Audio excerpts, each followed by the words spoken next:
Okay, 1:30, shall we begin? Call the meeting to order. Nelda, would you call the roll, please? Commissioner Shoemaker, Present. Commissioner David, Present. Commissioner Gossick Simon isn't here yet. She's walking in. Vice Mayor Moore isn't here today. Mayor Hillman, Present. Town Attorney Tercivia, and Town Manager Labadie. Present. Thank you. Okay, can we all rise for the Pledge of Allegiance?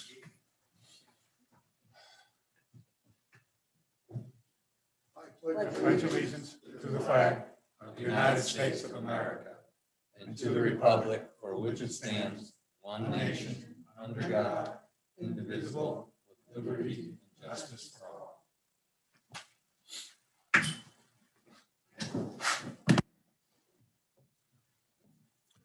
Does anyone have any additions or deletions for the agenda? No, If just not- sorry, I was a little late. Okay. Cold weather out there. If not, can we have a motion to approve the agenda? I move we approve the agenda as presented. Is there a second? I second. All in favor, just say aye. Aye.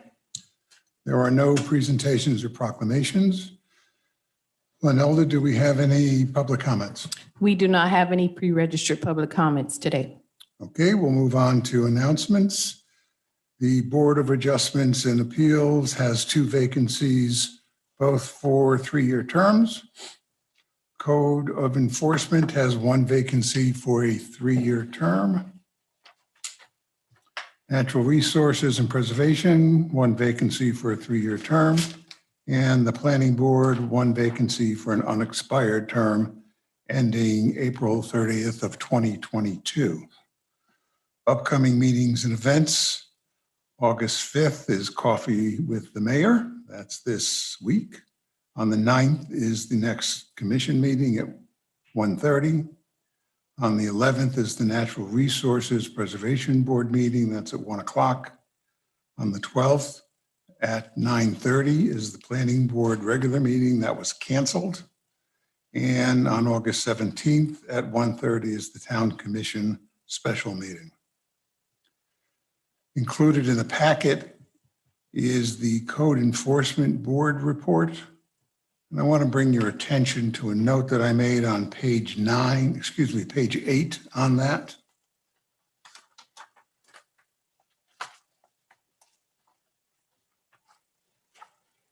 That would be on case number CC 2021-05-018 for Seagate. What page is that? It's on page 8. 8. It's the last I'll one. wait till you have it. It's the last one. Mhm. And just what I noted on it was this is a repeat violation relating to yet another case. And it's a condo with a repeat violation. So Marshall, do you know anything about this you can share with us? Not too much detail, but Mr. Remus could. Ah, great, please do.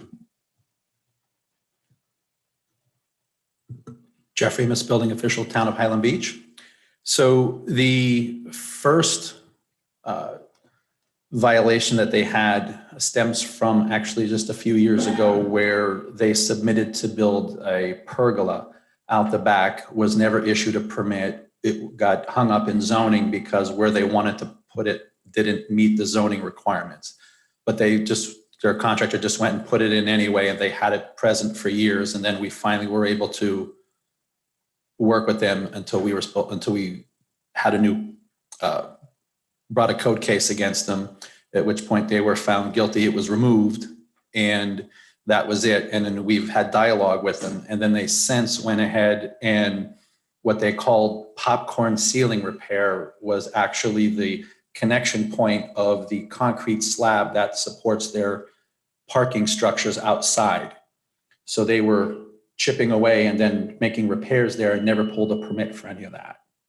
And they said it was just stucco, but it's not just stucco because it's flaking off because there's moisture coming through. And that's what holds these concrete structures up above the cars in their parking lot.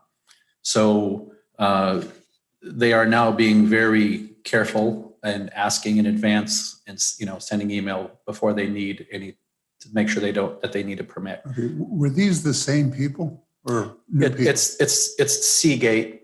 No, I It's understand Seagate, it's but it's Seagate, different contractors. But the ownership or management company or Is the same. on-site manager, these are all the same. Same, yes, sir. So in your opinion, should they have known better or you think it's an honest mistake? Based on what happened previously, they should know better. We had a conversation. Everything's published online. If they have a question, they can always call me, but they just chose to do the work themselves, to do the work without a permit. They just didn't think it was a big deal. No. It just kind of bothers me. It's,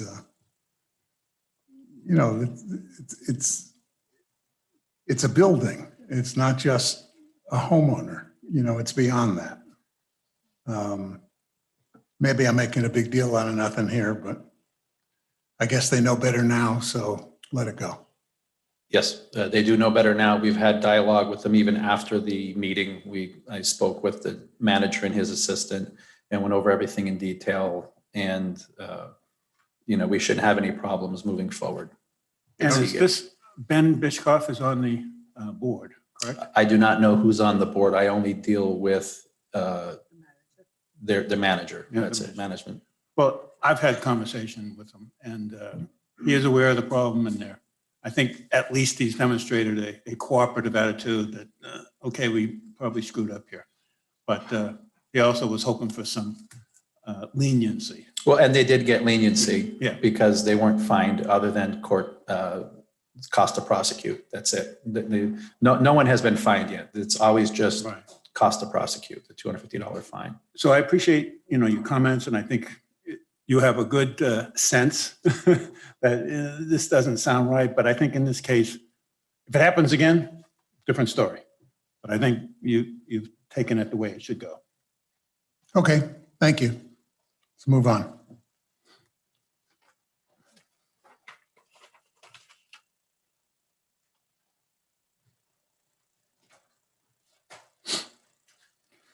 Okay, ordinances none, consent agenda none, unfinished business. Don't go away. It's this is a continued discussion on the recertification program. So Jeff, I'll just turn it over to you. Thank you. Jeff Remus, building official, Town of Highland Beach.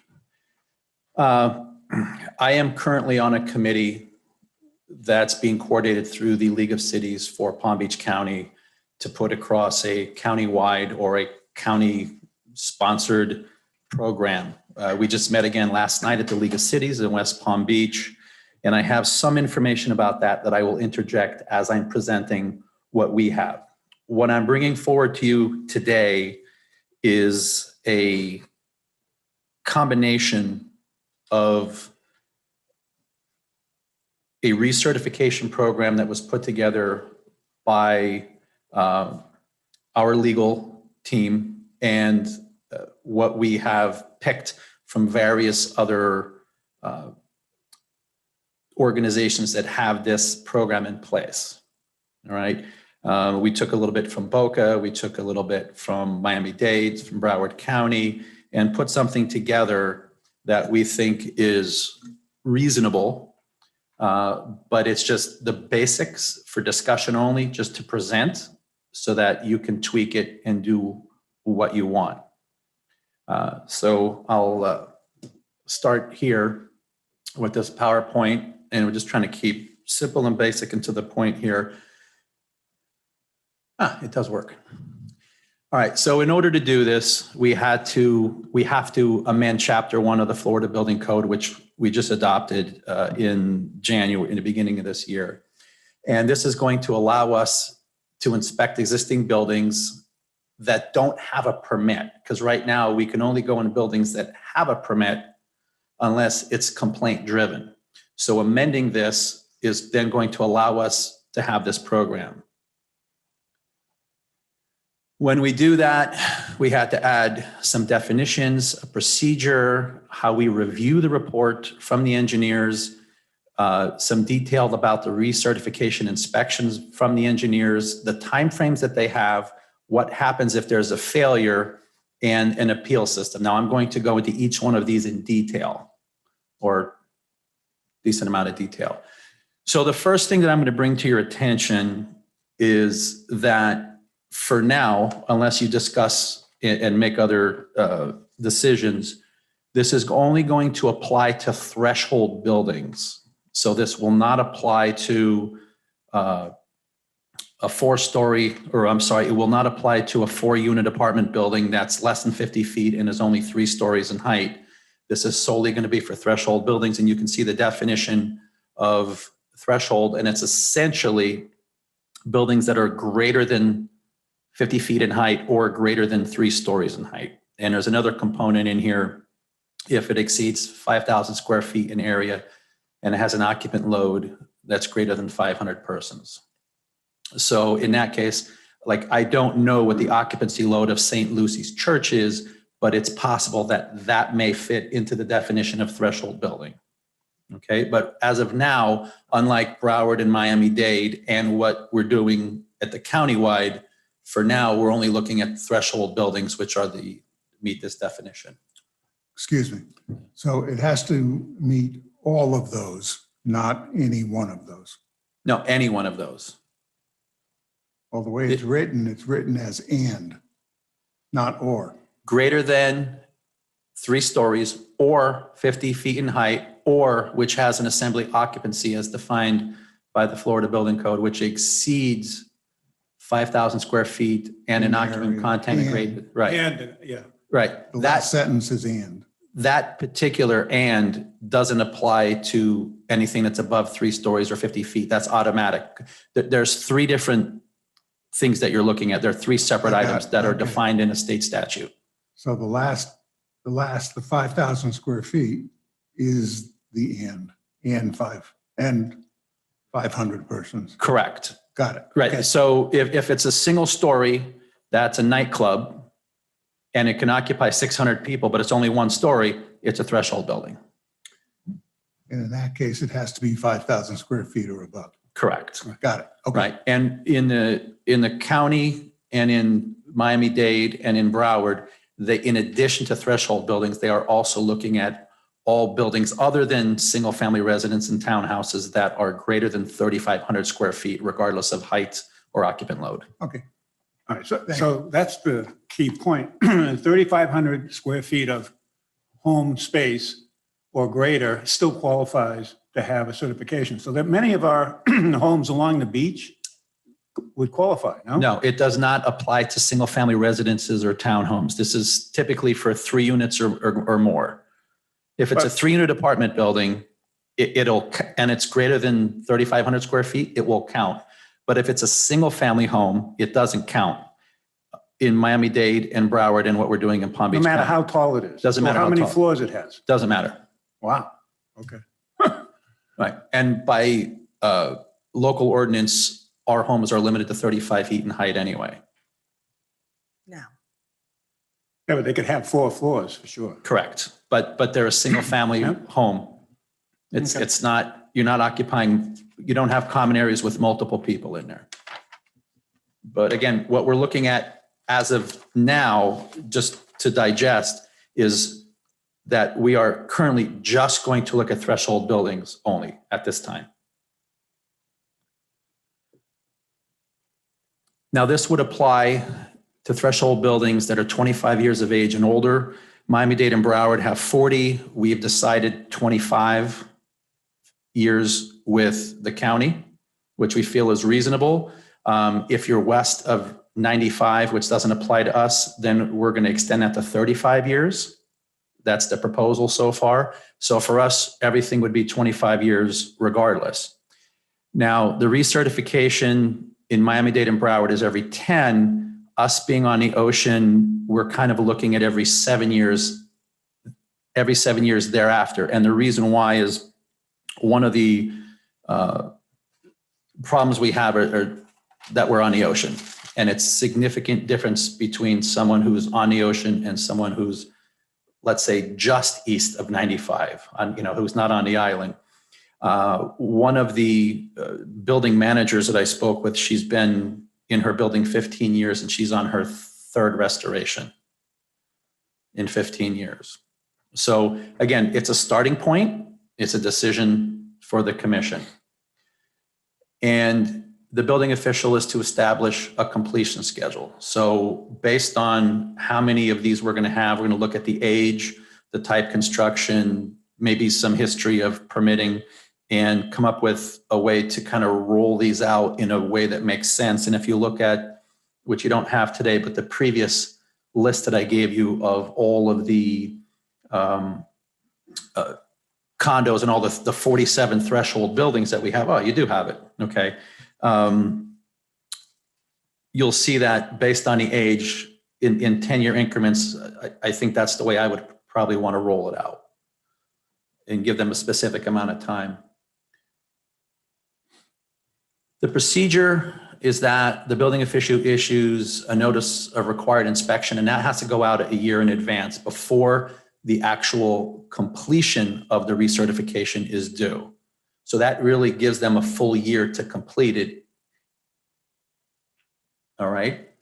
The building owner submits their engineering reports from a structural engineer, from an electrical engineer, because we're looking at both. And the engineering reports do have a minimum criteria established by ordinance. So we're not just going to get any old report. It has to meet minimum criteria. Now, there's a key component in here. These reports are going to be reviewed by the building official. We always reserve the right to have them peer reviewed by an engineering firm. But the purpose of the review is to determine whether or not the report satisfies the requirement of the ordinance. The review does not determine whether or not a building is safe or unsafe, because that has to be determined by the engineering team, by the firm who does the report. They, in their report, are going to declare whether the building is, let's say, safe with repairs required, safe without repairs required, unsafe with repairs required, something like that. But they're the ones who are going to do that, because I believe that there needs to be a little separation of liability, where it's the town isn't the one making the decision as to whether or not a building is safe, because that's the purpose of the engineering team and the engineering firm. And since these are structural in nature and you're already having a higher level engineer look at it, who are threshold inspectors and licensed as such, they're the ones who make the decision, not the building official. Our job for the town is solely administrative, to ensure that the ordinance is being complied with. So that, I'm not an attorney, but I believe that that would help reduce the liability on the town's part. I already talked about that. They have 30 days to resubmit a report if we determine that the report that they submitted didn't meet the minimum criteria in the ordinance. We say, nope, we tell them it doesn't meet it. We tell them why. They have 30 days to resubmit it. If they resubmit it 3 times and it still doesn't comply, at that point, this gets referred to the town commission to review. And then at that point, you can make the determination as to whether or not they are complying with the administrative aspects, with the requirements of the ordinance itself. The recertification, all right, the town reserves the right to perform recertification inspections. And basically that's just to ensure, and we reserve the right to it, that doesn't mean that we're going to be part of the process to witness what's happening. And this may help so that we have less, quote, rubber stamps, where people just sign off. They have friends, neighbors, uncle, who wants to help them out. We want to make sure that they're actually performing, and we reserve the right to go out and witness the inspections. And the town inspectors may attend the recertification inspections performed by the engineering. And that means the recertification, that would mean after they did the work and the engineers are signing off on it, of course, we're going to be out there doing inspections too, because all that work's going to be under permit. but it's just making sure that we have the right to go out there and make sure that they're following the ordinance. Now, time frame wise, the owner has 180 days to correct deficiencies. The engineering re-inspects the corrected deficiencies and then resubmits the report saying, okay, now it's safe. Now, this may be something where a component that was unsafe was corrected. Maybe they just had to add some shoring in temporarily so that they can buy more time to get the rest of the work done.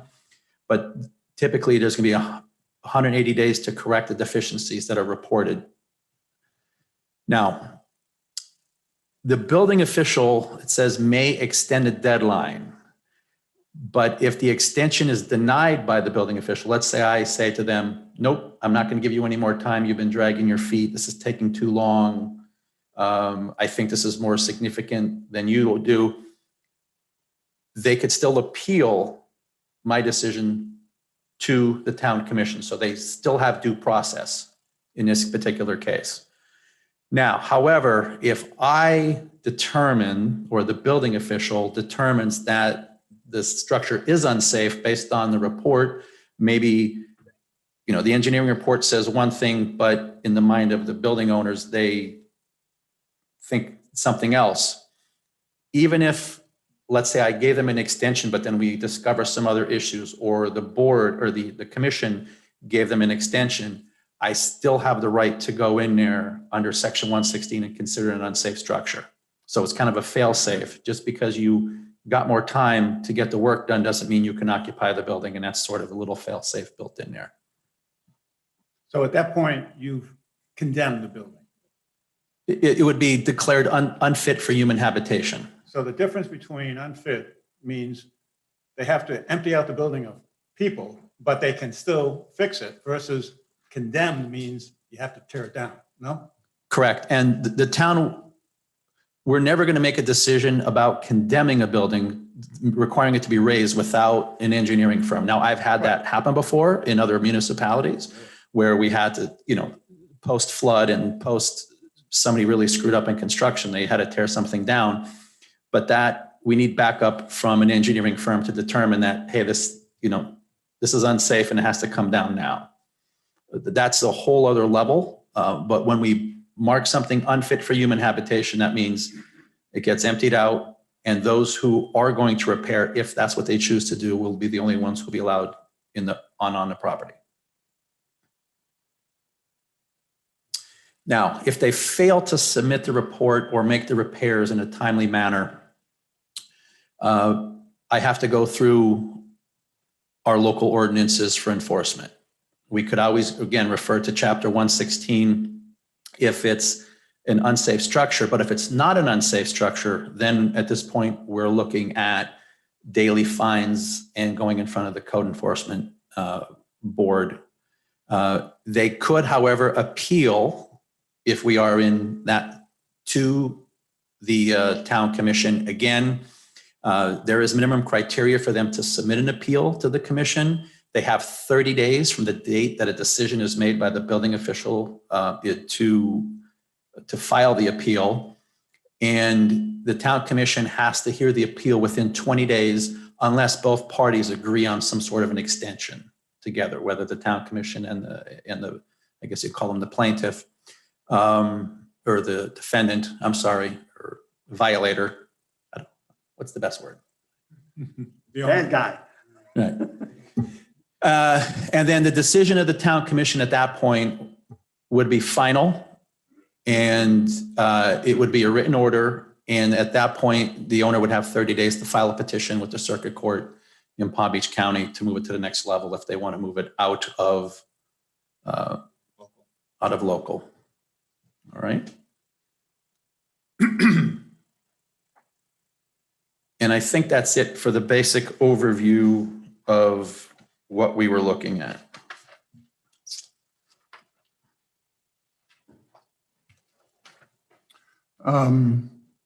Just a quick review.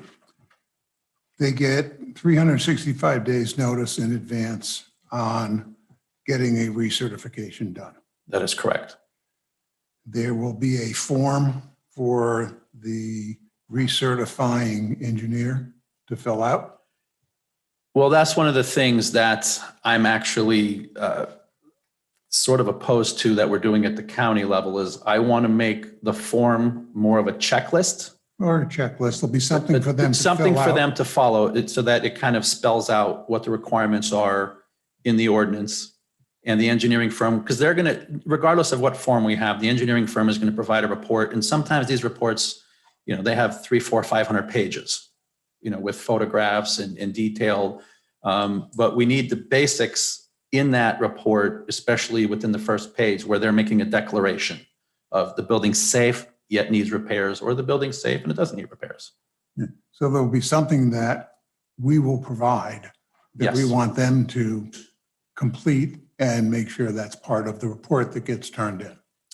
That is structural and electrical, both. Right. Yes. So the commission will see what that looks like Yes. before we pass on this, Yes. Okay. Within the next week-ish. whatever the time frame is.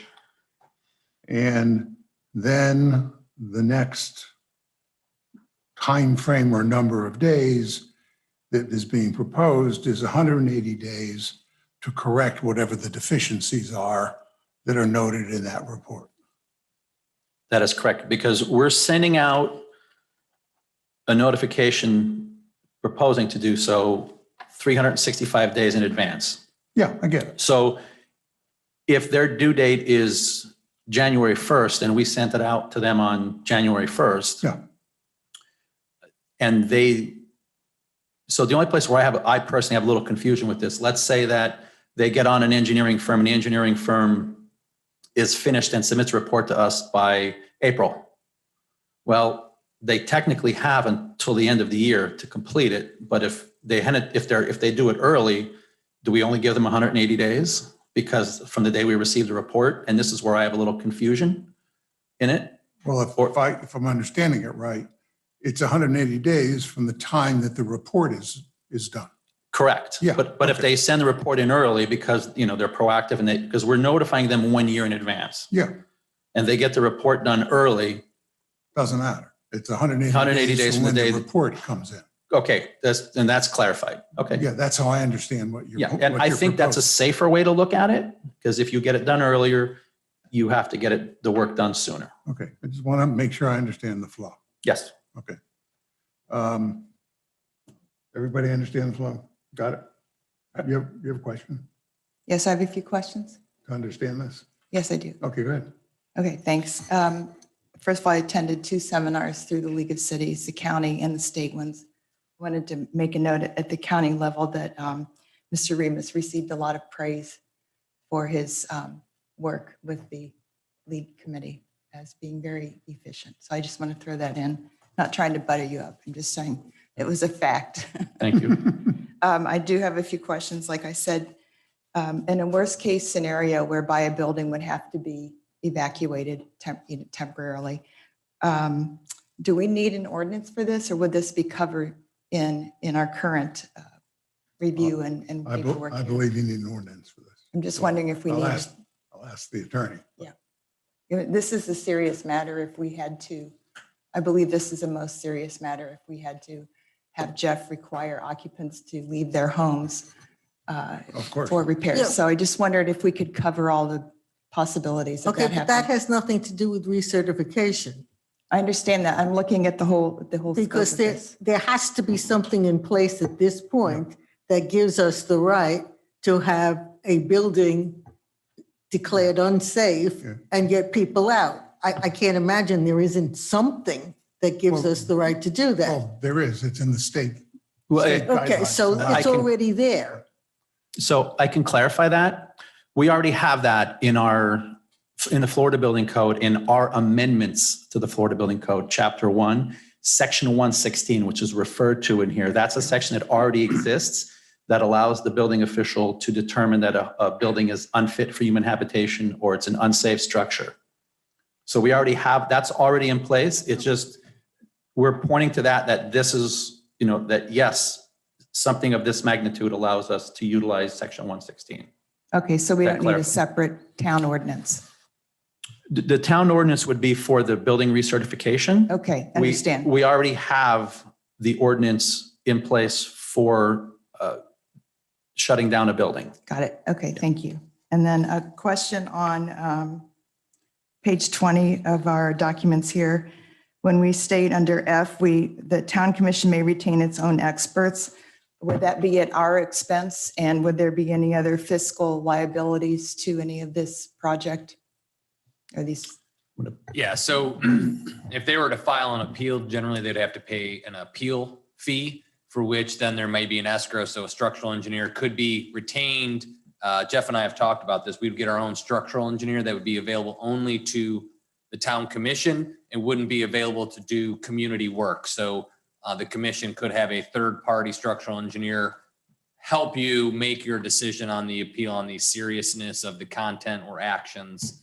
So that we thought would be helpful to you when you're doing this in appeal, because of the gravity of these situations, that you may want to have that structural engineer to give you some feedback on what you're looking at. Because again, you'll be looking at a 400-page report. You want somebody to say, Well, you would want a If it's got summary to in the that. front, just like with any report that you get that's long. They summarize it and then they go into detail as to how they arrived at that summary. As I read this, we're practically becoming partners with these people when they do recertifications, and I don't want that at all. Because if we become a partner, we're subject to liability. And I definitely don't want the town subject to liability. I want us basically to be bookkeeping. That it's okay, you need to do it, send the reports in. And at that point, if you see so, I don't want the right to just go in and inspect just because we think we should go in and inspect. I don't want to second guess what a licensed engineer says unless it is visual, that we can actually see that there is this issue. I think that adds way too much work on our building department. And I think it's unnecessary at this point. That's what I'm asking, and I'm wondering if sovereign immunity applies. That's where I'm at. What's the legal position of the town in the case of a worst case scenario? I guess that's where I'm leading. Yeah, let me add to what you're bringing up. Yes, sir. In the event it got to the point where it was challenged, it's really an extreme example. If it ever got to such a situation, then yes, we would incur some costs. But I think we're intruding on owners' rights here. And I'm very concerned about doing that. I think we're beyond our purview here. I don't like the idea of intruding on owners' property rights and their individual rights. I think we're going way too far, Jeff. My opinion is we give them the 365 days. We tell them to go out and get a licensed engineer, and that's where it ends. We don't tell them or the engineers how to do it. That's what they're licensed for. I don't like the idea of telling them how to do it because I think that immediately gives us liability because they go and do it the way we tell them to do it. If there's a mistake and there's a problem, the engineer says, well, I did it the way you told me to do it. Well, I mean, I'll ask our attorney, but I think right away we're looking at liability. And I don't believe that our town should be taking on this kind of liability. Number one. Number two, I don't think we should be, and I'm getting redundant here, but I don't think we should be butting up against and going over the line when it comes to residents' property rights and individual rights. I just don't like that idea at all. I think we're overstepping our bounds. Mayor, part of the problem Going on here. to 3 and 4, but go ahead. Okay, just wanted to throw in as far as the liability is because there's not really a precedent. The determinations of Surfside haven't really played out. It could be years. And if we do take the position that you're espousing, which I understand, and that's why I'm questioning this, we would be probably the only municipality looking at it that way. They seem to be generally going along very open, very heartily with Mr. Remus's position in these documents. But again, I'm looking at the worst case scenario for the town and also about the overstepping. I don't have the answer. That's why we're discussing it. Okay, well, But we I don't know have a a lot of precedent. this is a pickup from Boca. And I know Boca's, a lot of that is a pickup from Broward County probably. But Broward County is very large with very deep pockets. You know, Miami-Dade, very deep pockets. Boca has much deeper pockets than we have. And they can be a little dictatorial and they can step over the line if they want to. We can't, but I think beyond the fact that we don't have those deep pockets, I don't think that the culture of our town allows us to do that. I don't think that's the culture we want in this town. I think we want to advise our owners. We want to educate our owners, but I don't think we want to dictate to our owners. And I think we want to educate our owners as much as we possibly can. But I don't want to dictate to the owners, and I clearly don't want to dictate to licensed professional engineers and tell them how to do something. And I think it's their liability, and I want to leave it there. And if I'm wrong, Glenn, tell me I'm wrong. No, you're not. Dilemma in this whole process ever since the Surfside tragedy is, are governments going to become insurers, partners, babysitters, or are local governments going to provide some kind of oversight and requirements? So recertification, the mere recertification is providing some oversight, some requirement. They must do something in some period of time. The question as to how deeply you get into that is wide open. The concerns are expressed are legitimate concerns. No one knows what kind of liability a town will take on if it gets deeply into this. I'm more of a, even though this is critical, and if I'm going to advocate, and I shouldn't, but if I advocate for anything, it'd be advocate quickly for some kind of a recertification program and go slow on anything else. And let's see what the others in the group that Jeff's on, what they're coming up with. Because the one thing I was going to mention was, and Marshall, I've talked a little bit about this, if you get to that point of an appeal, do you really want to be in that situation of deciding an appeal, or does that just go straight to court? Because now you're talking, I also wrote down magistrate. I don't know that I want these to come to the commission. No. I think they should go to a magistrate or some other third party. Right, because all of a sudden you're on the spot of reading 400-page reports, and I mean, Yeah, we're On not. things we know nothing none about. of us are engineers Or up very here. little about. Yeah, we should probably find some third party to handle all that. But I mean, I went to Jeff immediately as soon as just the horrible shame of the building coming down. The next business day, I was in Jeff's office and we were talking about this. And we're really fortunate that we have Jeff and Jeff's knowledge and Jeff's ability, but we don't know who's going to follow Jeff down the road. And, we can have somebody that doesn't have Jeff's knowledge and Jeff's ability. And to put all of this in Jeff's hands to make these kind of decisions, well, Jeff's qualified to do it, but we don't know who's going to follow Jeff. And is that person that going to be qualified to do it? Don't know. And if we went with what's being proposed here and that person wasn't qualified to do it, well, we got ourselves major service, major problems. So I don't think we should be doing this. The other thoughts I had was, I totally agree with 25 years. I think that's 100% 25, right. yeah. No question about it. I don't totally agree with the 7 years.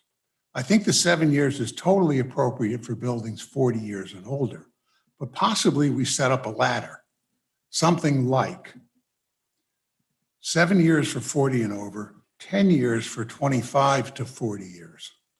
Or maybe it's 25 to 35 years, something like that.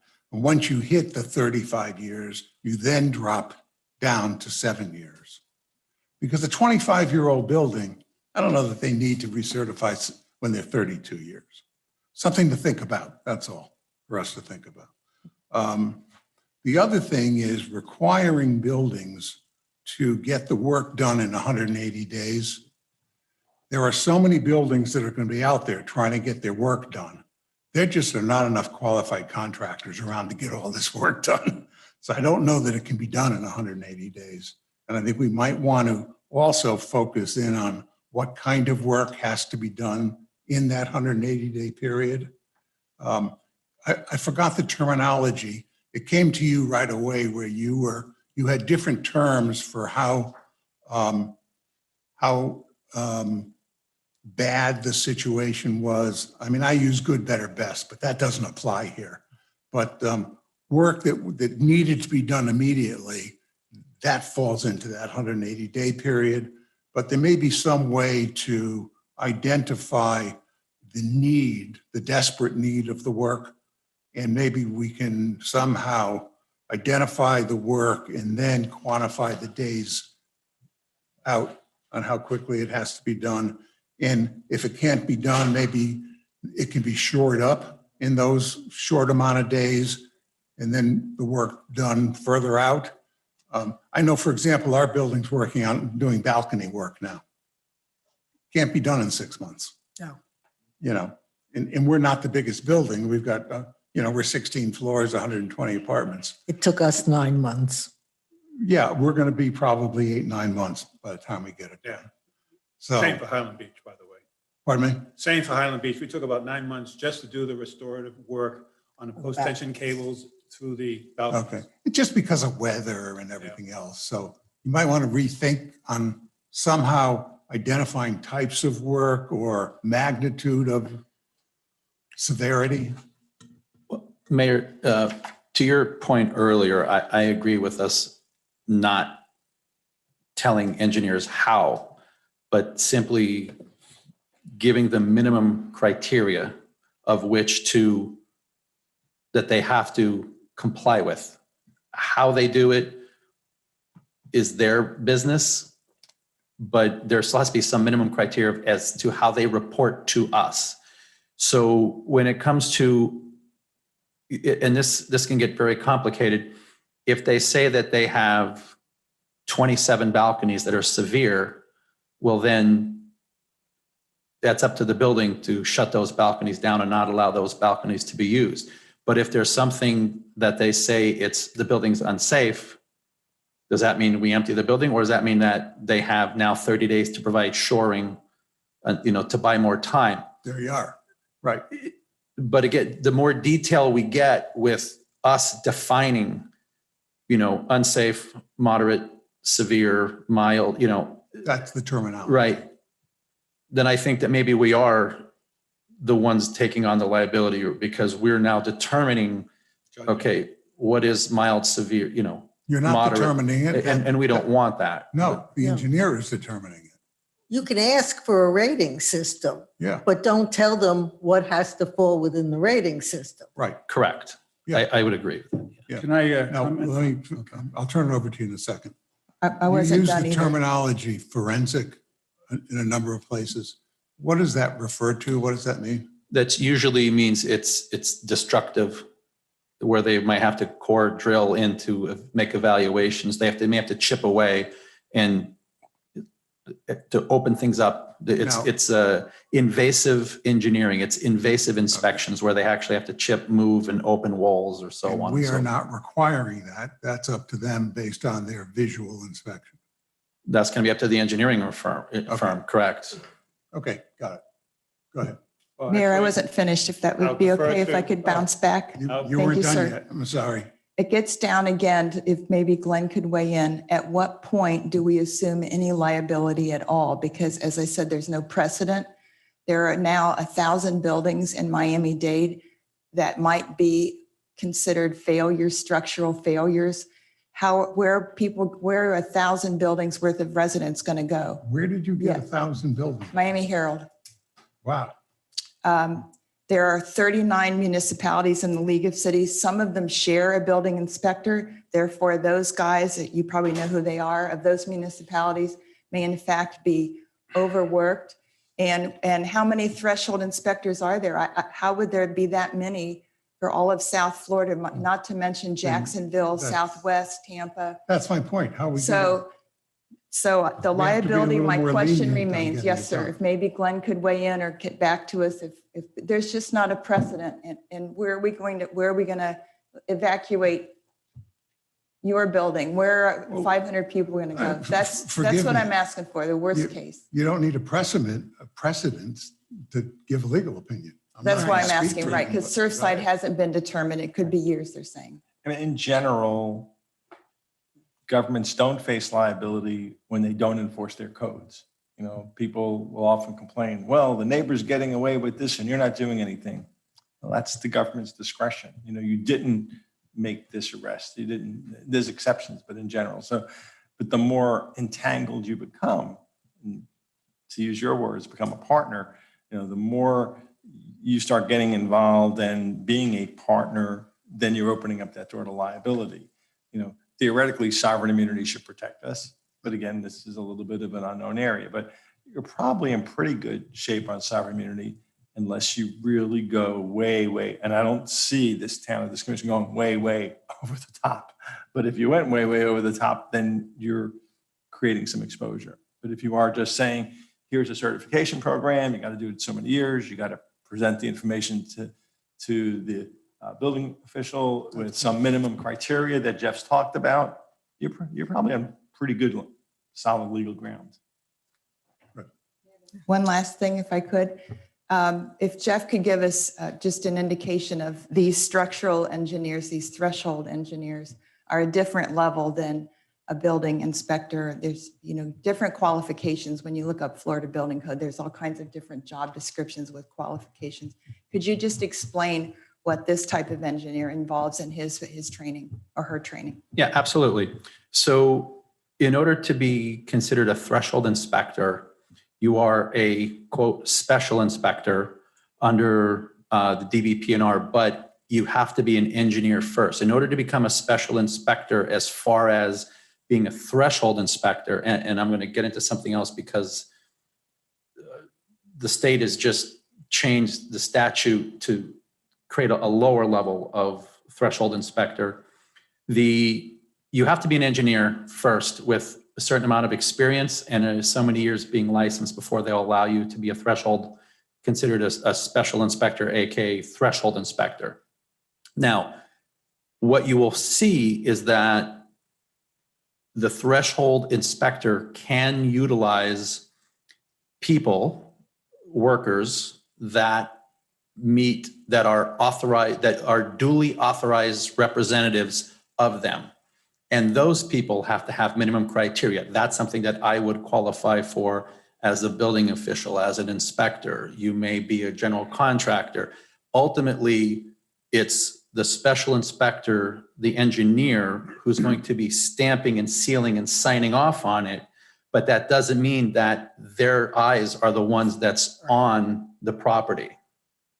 And this is something, you know, so you could be an engineer who's licensed, also has that special inspector designation on your DBPNR or with the engineering. I forget what, anyway. But you could have 20 people working underneath you who aren't engineers. That could be former general contractors, former structural inspectors who are working underneath you, and they're actually the ones in the field looking at the inspections and taking pictures and coming back, and you're just sitting behind your desk stamping things up. So what I foresee happening here is probably going to end up hiring a lot more duly authorized representatives to a lot of these engineering firms. Because again, just because the engineer is stamping, it doesn't mean that he or her eyes were on it. Yeah, but once their name goes on it, they're accepting responsibility for what's in that report. That is correct. I mean, it's like an architectural firm is the same thing. A licensed architect is not, a draftsman is not a licensed architect. Yes. But a lot of the work is done by a draftsman. 100% correct. And it's the architect's name stamp that's on those papers. So if it fails architecturally, he's the one who's liable, not the draftsman. Correct. I would also like to see, because I do think this is overbearing. I think that what we have here has to be greatly refined and brought down. But I would expect that when a report is filed with us by an engineering company, that obviously you look at it. And if it says that something needs to be dealt with in an expeditious manner, well, then I think we should follow up with the building. Say the report said that it should be done expeditiously. We haven't gotten a request for a permit. What's up? You know, I wouldn't put hard and fast timelines on it. It's just kind of a reminder saying, you know, we know that you need to do this work. What's happening? Because sometimes you need 3 bids. You can't always get them right away. And even when you get them and you sign a contract with someone to do the work, it could be 6 months before they can get to you.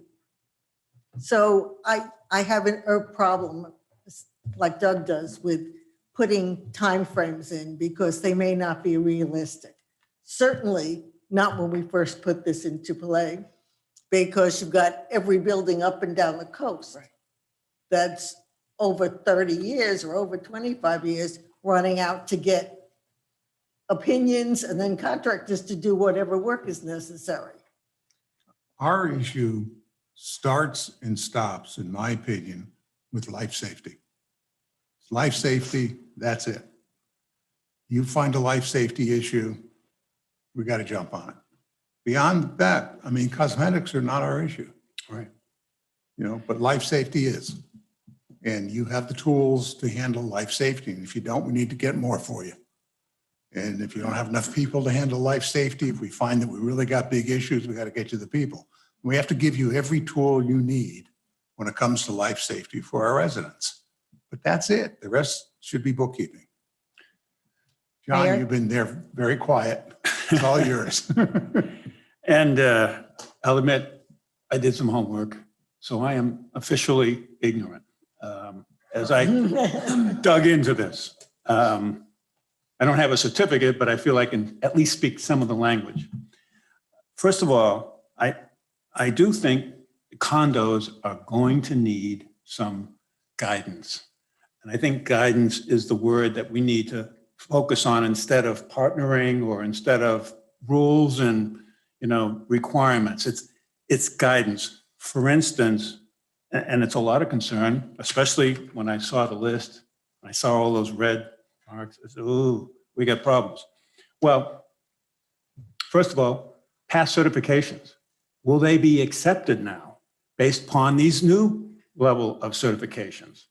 And one condo wants to do a certification now. Well, wait a minute, should we wait? Not do the certification until we find out that there's something different from the way they've done certifications in the past? So there's guidance needed there.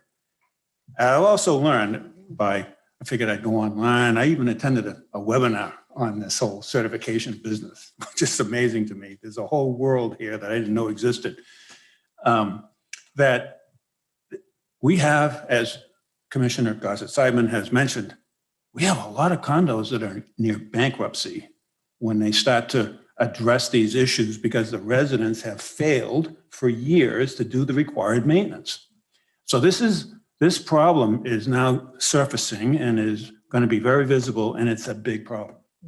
So then the question is, how do they get money? And so we're going to run into a lot of that. But in the meantime, I think Highland Beach is in a fairly unique situation where I think our buildings are generally pretty well maintained. And we've had in the last 3 or 4 years, a level of restoration projects that's been amazing, okay? But a lot of that is above the ground and cosmetic. So the real issue is structural and under the ground.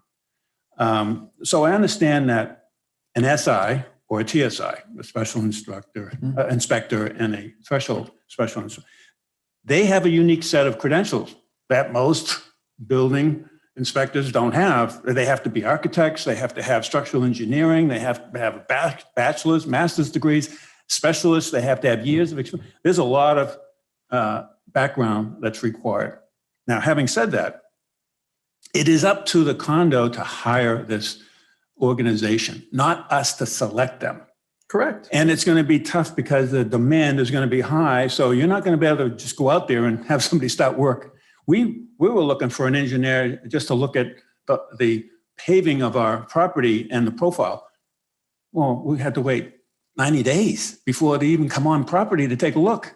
So the demand is going to be really high. That's a problem, aside from the fact that to fix anything, it takes 9 months or longer if it's a serious problem. Okay, here's where my questions come in. And I'm glad you gave definition to the meaning of 3 stories and above. What guidance can we give that says to do a certification, here are the things that needs to be included? Now, you've done somewhat of a listing here on page 16, paragraph C, type of construction, building footprint, drawings, history of the building, all of that. That's all good, but I think it has to be detailed in terms of, at a minimum, here's what's required to do any certification of a building so that we can address the mayor's primary concern, all of our concern, which is the health and safety, welfare of our citizens and of the residents, and to give them confidence. So that is needed. Plus, the whole SI industry, where do these people go to get one? Here's another thing. How do they find them? And what kind of costs are going to be involved? Because they should start budgeting today between $15,000 and $30,000 just for the engineering work, right? The certification work and the time that's involved and the personnel that's required to do and support this activity. That's over and above any repairs that are needed. So this is not a trivial item for sure. Okay. John, I have a suggestion. Could we put together a list of local companies that are qualified to do these inspections? And so if a condo doesn't know where to go, they can come and get the list. We're not recommending anybody. We're Right. going to give them a list of Exactly. everybody that we know of that's within a reasonable distance and have fun. So also to piggyback on the mayor's comments, I think 25 I support. Some have said, oh, even 30 is, why do that? Because it's another cost. 25 is reasonable to reset where we are today, right now, given we're a barrier island. But I think 7 years after that is kind of short. I would agree with a 2-step approach after the first 25 years. But immediately, we need to establish priorities, right? We need to get out to these that are over 30 years for sure. You got over 40 years. Over 50. And over 50. I mean, that's like, first of all, as you had mentioned before, you don't even know if they've been certified or who's been certified. That should be a required mandatory process. They have to let us know. But it's also what's in that certification that's important, because if there's a variation in certifications, one gets an easy pass and the other one is more difficult, and they spend a lot of money on it. So how are we determining priorities? It's not just age. I would think there'd be some other reasons. And no matter what the certification provides in the way of an engineering, architectural, structural clearance for that building, we need an action plan on curing the problems. Agreed? 100%. And that's part of the process, is that once those deficiencies are identified, they have presented to you 180 days to get those structural items completed. So, and below the ground is really where the big problem is, because as I understand it, unlike other areas of the country where it's bedrock, rock, versus what we have, whether it's, Sam. sediment or coral that's hard and whatnot, it is going to require destruction in certain areas of the building to take apart the walls, to see if there's spalling, to drill to see how much moisture is in the concrete, how much salt has entered, how much corrosion is going, all of that sort of thing. And all of that is separate from and is related to the structural side. Then we got the electrical side, which I've learned now is a really important part of a certification process, because on the electrical side, the raceways, where have the electrical wires and conduits corroded, and for fire alarm systems, for sprinkler systems. And again, the backup generators, how is that supporting, the electrical system, and being able to review the electrical requirements to see if they've met code, because obviously a lot of things have been added over the years. So that's another piece of this that makes it even more complicated.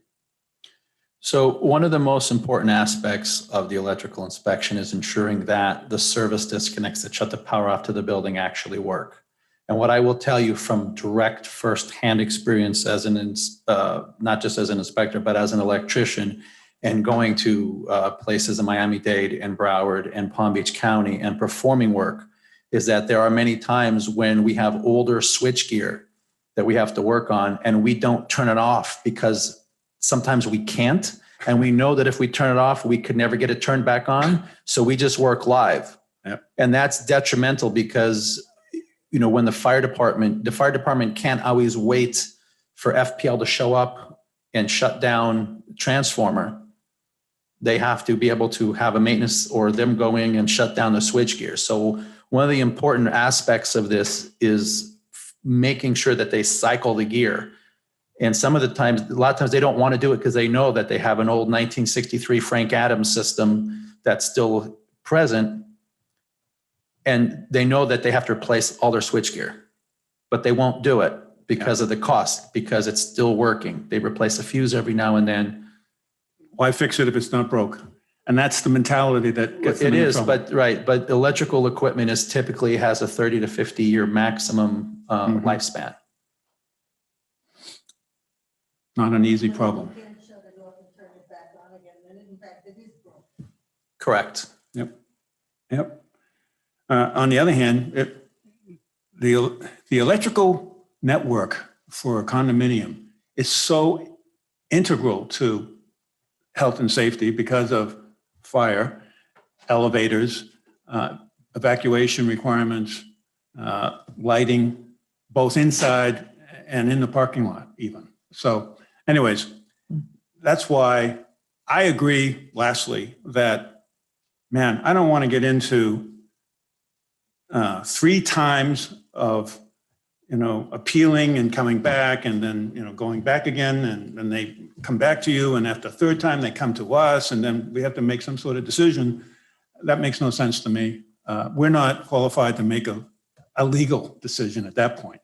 That needs to either go to court or to county. We've done what we could do or should do, give guidance, put them on notice. If there's a problem, which really reflects what the engineer came to a conclusion on. I have to believe in that certification, the engineer will say, you got some big problems here. And then you can take it from there. Thank you. Again, one of the things that I want to make very clear is that it's the engineering firm that one of the minimum requirements we have to require of them is that they make a determination, either the building is safe or it is unsafe, whether it needs repairs or not, but is it safe or is it unsafe? That they need to be able to make that declaration. So we're not the ones making the decision. We're just saying, here's your minimum criteria. Is it safe or is it not safe? So I think where we are is that we agree that we should have an ordinance, that it should be a way to provide guidelines to our community on getting their building certified, and that we should have a process to manage that all buildings that need certification gets it done according to the timeframes that are noted, but that beyond the receipt of the certification, at this point, we're not ready to make. That's not correct. No, I would think, though, that safe or not safe should be at the top of the page. Because if it's safe, well, then you go on and say, it's safe, but it needs these repairs. If it's not safe, then that's a whole different category in itself. That's the priorities. 100%. Yeah. So 100%. you divide up the safe. Most buildings, I would imagine, are going to come in as safe but needing repairs. Right. Hopefully all. Hopefully all. But yeah, so, I mean, right at the top of your page, you should see, okay, the engineer says this building is not safe. Yeah. If it comes in as safe, gets filed away. Right. Comes out 7 years later or 10 years later, wherever it fits in the system. or actually 6 years later, because it gets 365 days advance notice. Okay, but yeah, Mayor, yeah, 2 small points and 1 question Please. again, sorry. The state codes, they haven't really been rewritten because there's not session starting until January 3rd. But what the state codes, we may not lessen. We may not do less than their mandate, correct? That is correct. So we don't really have the state's new decisions on their codes. That'll be forthcoming.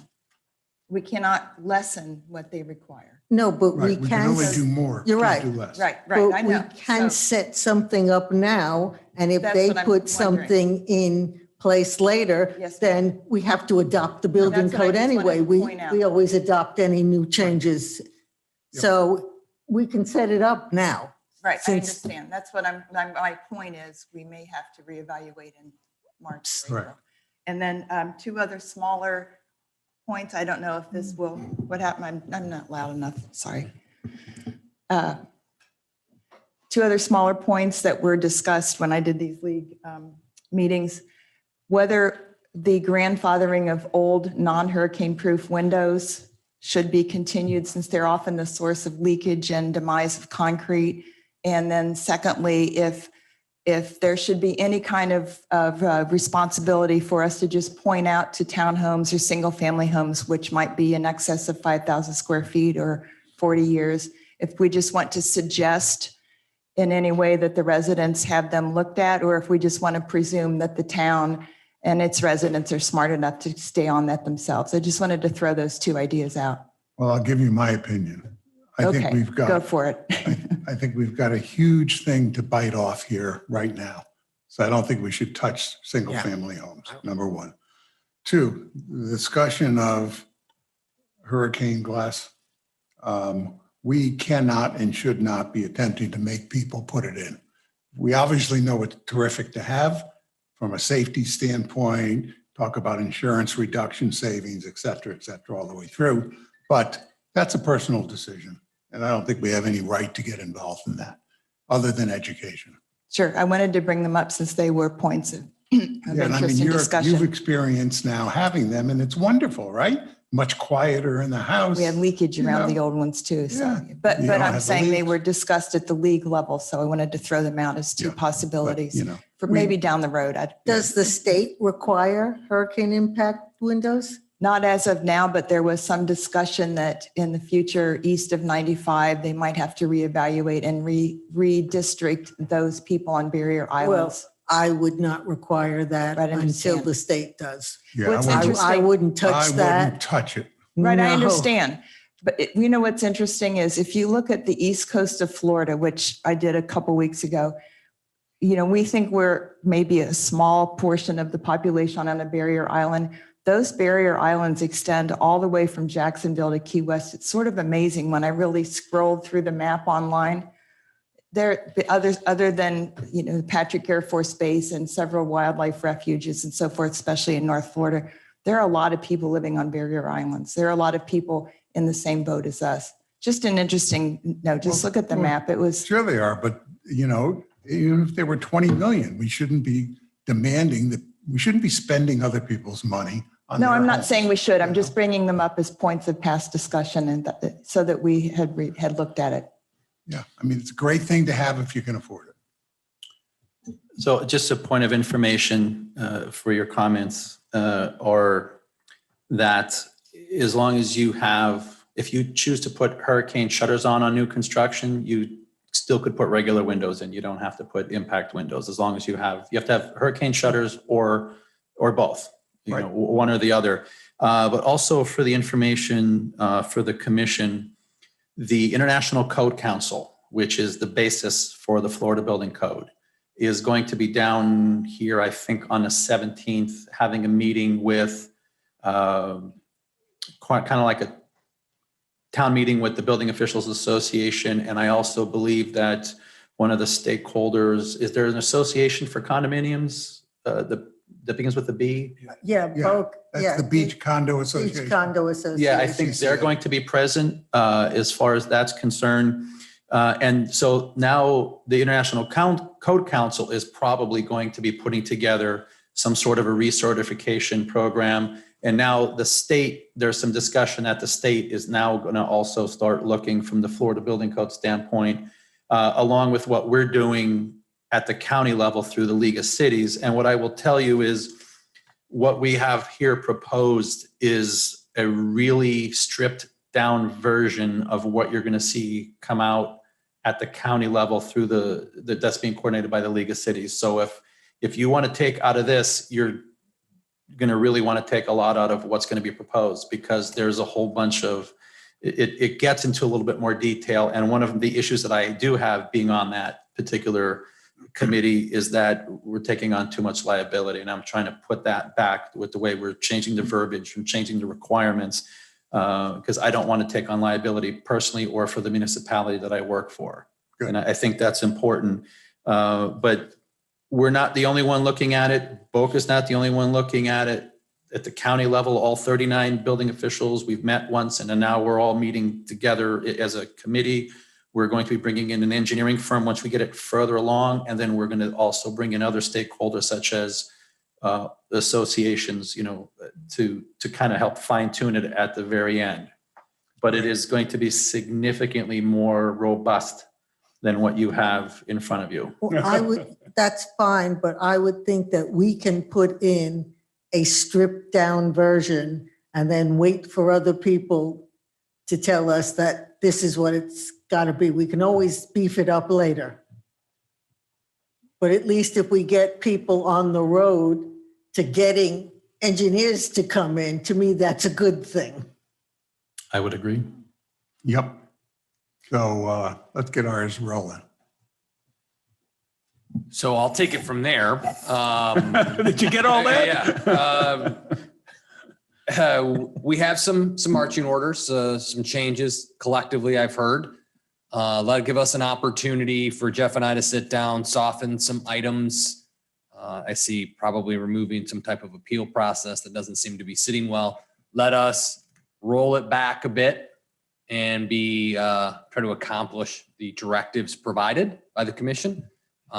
We could probably bring back a slightly stripped down one, maybe on the 17th for further discussion to see if we're heading in the right direction. And if you like it from there, then we can move to a first read in early September. That'd be great. Okay.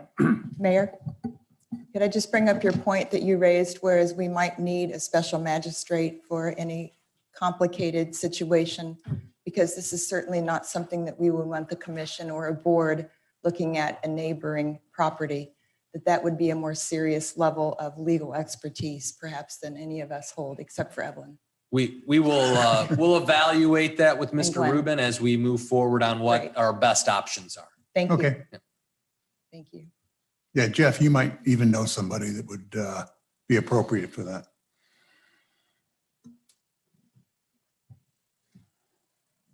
Oh, there may be. I will keep my eyes open. It may be able to go to arbitration, because at arbitration, don't they usually have experts in whatever field it is? Mhm. So it would be easier to present Well, I'm still looking because evidence to someone who might know what you're talking about. Yeah, but it's still as complicated and costly. If we're going to move away from being the appellate body for administrative components, we need to totally remove ourselves from that Yes. and basically look to find our follow-up in more of a code enforcement fashion. If the engineer says they can do it in 247 days, we'll hold them to 247 days. Then potentially that's when we step in and say, you didn't do what your engineer said. Now what? Yeah, let's Yeah, just try to keep this simple. Yep. I'll try to You pull know, it back. And Yep. if the simplest way is for us to do it and bring an expert in to explain it to us, then I'm okay with that. I would like us not to do it, because then we get bogged down with doing all the appeals and we don't help, with the regular town business. But if we don't think there are going to be that many appeals and all we have to do is bring an expert in from time to time, not such a big deal. But on the appeal process, we reserve the right to bring it in. But again, the appealed elements are not technical. It's the timing stipulated in the ordinance is the appealable items. Not to say that, hey, your structural engineer didn't look at this beam correctly. That's not what's coming to you. What's coming to you is No. they can't make the 180 days or whatever we modify it to, or they say 365 days come up, we give them, an extra 90 days to get the engineer and they just don't, then they come to the commission to ask for yet another extension, or they're in non-compliance with the ordinance. It was not contemplated that you are going to be a technical advisory review Okay. of the process, administrative only, timing. All right, That's then maybe it just stays here and we don't have to go to If a it's- third party. Right, if it's strictly Maybe we timing just stay with issues, Jeff's we can deal with recommendation. that. But there is some modifications based on what you said that we need to take a look at. So let us put our heads together with Mr. Rubin and see if we can't find something that's a little bit more palatable, if you will. Less liability, less intrusive. if Okay, possible. then maybe we don't need the magistrate idea. Okay, I think, Mayor, in our codes, we do have the option of utilizing a magistrate. I believe Sure do. there's in our code currently. We don't need to rewrite the code, so. yeah, that's another Actually, I subject. think you're right. It's under code enforcement. And the appeal process under code enforcement, it can go to a magistrate. Yes, ma'am. Okay, Jeff, thank you. Really good start. We just Thank need you. to, Good job, Jeff. just Thank need you, to tune it Commission. up a little Thank bit, you. that's all. Yep. I said, thank you, a very good start. We just need to tune it up a bit. Appreciate it. Take the chief out of the room with you. We want to talk about him a little. No. Okay, move on. What's next?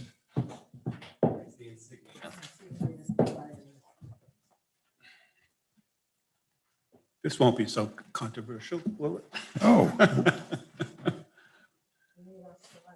We're moving on to the fire rescue insignia.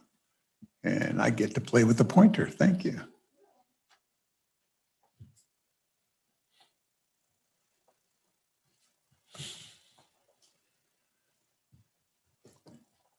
Well, there are no surprises because everybody's seen them in your packet.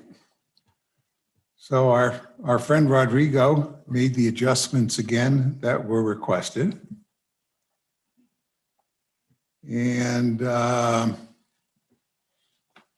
he removed the outline that you see on fire rescue on the left, and now it just stands alone.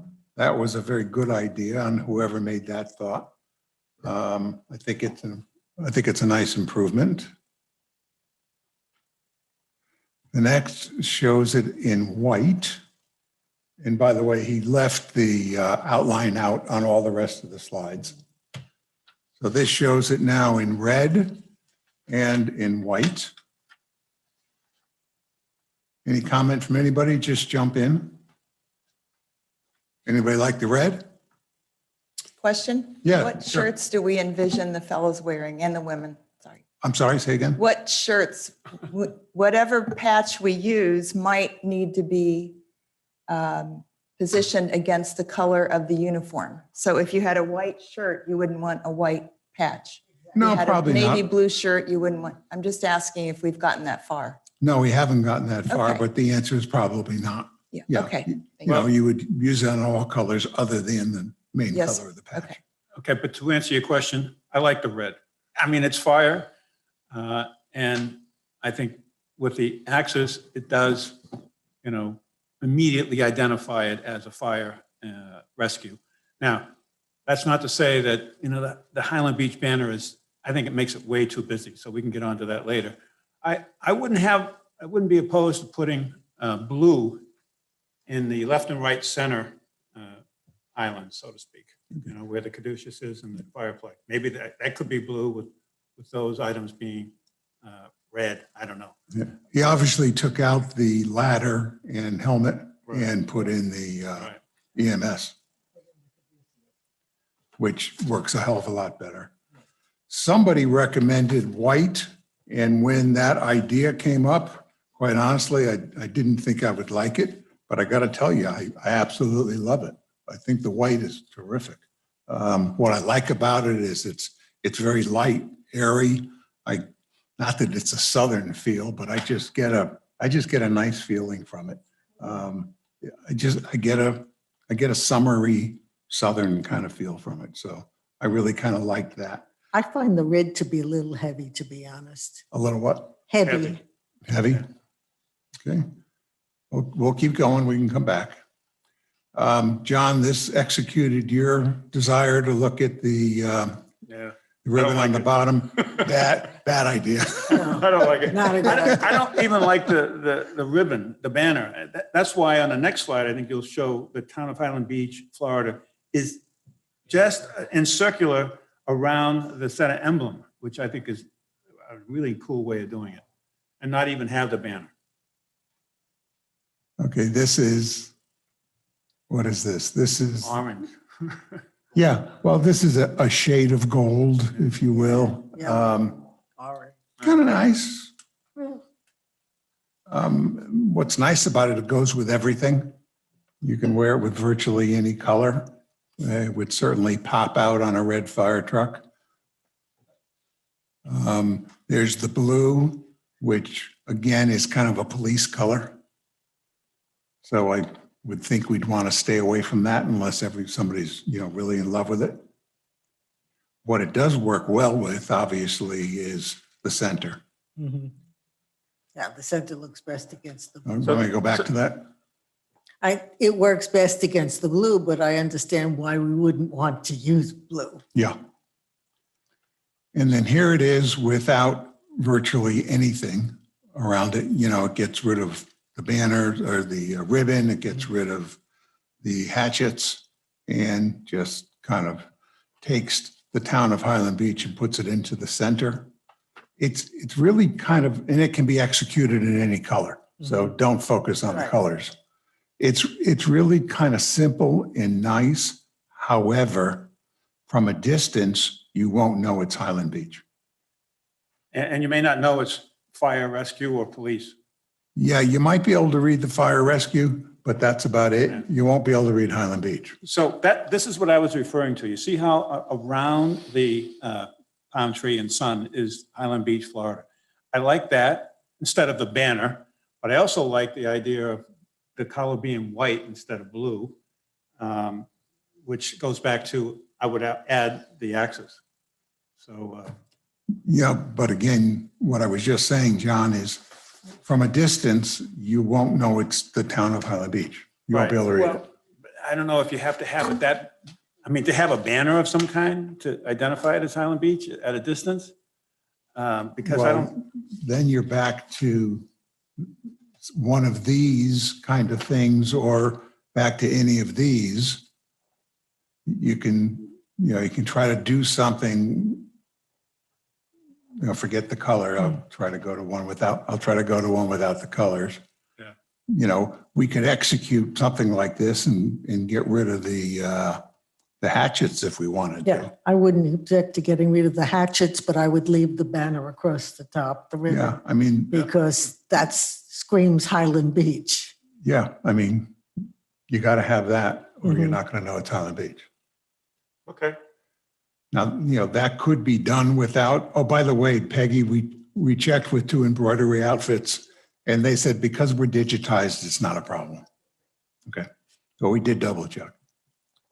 I kind of like the hatchets. I think it's kind of like, we're tough. We can handle things. Well, it's your symbol for fire rescue. Yeah. I mean, it's to me. It's kind of a go with. Yeah, It balances the whole thing out as well. That one in red just pops. To me, that is either red or one of the bright oranges. That's the symbol of the Yeah. fire department. I mean, that just makes it to me.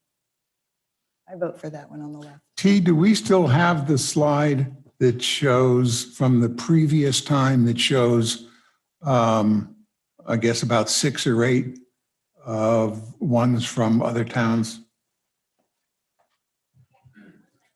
Okay, Also, does the chief have an opinion since I'd like he's him our to, public safety yeah, guy? jump on this. No, how about we you- have him stand in the corner and can you read anything that says Highland Beach on his shoulder?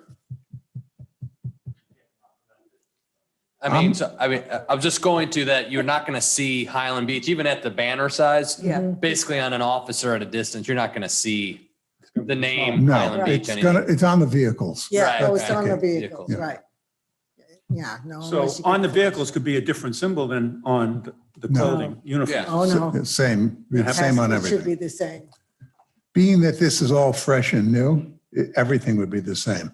What chief has is, there have been changes over time for the police. So sometimes they'll have a new shirt on, sometimes they'll have an old shirt on. Okay, here. Okay, here's a bunch of different ones. So you can see some, well, here's Del Rey's got a whole bunch of stuff going on. Okay, so my opinion, they have too much going on. Where here's Boston Fire has nothing going on, the first one on the left. So you can get a sense for some that are super clean with nothing, and some have a whole lot. To You be look at the honest- bottom, second one in from the right, that Vancouver Fire, Mhm. they have a whole lot of things happening in it. To be a So- little picky, because of these that we're seeing, the only one with hatchets is Del Rey. I would not go with hatchets. Oh, to me, that's not a reason to do it or not do it. We should do what we want. But my only point is, some are super clean. Well, here's Chicago Fire has really one color. That's it. Red. Or Those are red probably and white, super- if you think. They're probably very old departments. Yes. It didn't change. There you I mean, go. Boston's probably Perc- 250 years old. Good observation. Yeah, Boston goes back to the 1800s, actually. So there's no rhyme or reason to it in terms of, color schemes or what you put in it, what you don't put in it. Does the Okay, chief can have we an pick a opinion? shape? The basic shape is about it. Yeah, I mean, I would go with He doesn't want the to. shape with the separations. I wouldn't go with the shield, and I wouldn't go with it just being a circle. Mhm. So everybody said that you did not like the Vancouver Fire Rescue. I was thinking, since there was some concern over the banner, if we use that concept, Highland Beach, but then put it into that white or red one we liked and move the banner into the top and bottom instead of saying Fire Rescue on the top leaves and the bottom leaves. Do you do something like that to make our name more prominent? I don't know if it fits because Highland Beach is kind of a long name. I don't know. I just thought, thrown out there. So are you Just to saying confuse things a little bit. where you have Vancouver Fire, you would put Highland Beach, and then below, instead of rescue services, you would have fire and rescue. Fire rescue. Well, you You'd have don't to have see to it. have the end. You could just put fire rescue. Well, and being an ampersand, maybe. Okay, let's go back to ours.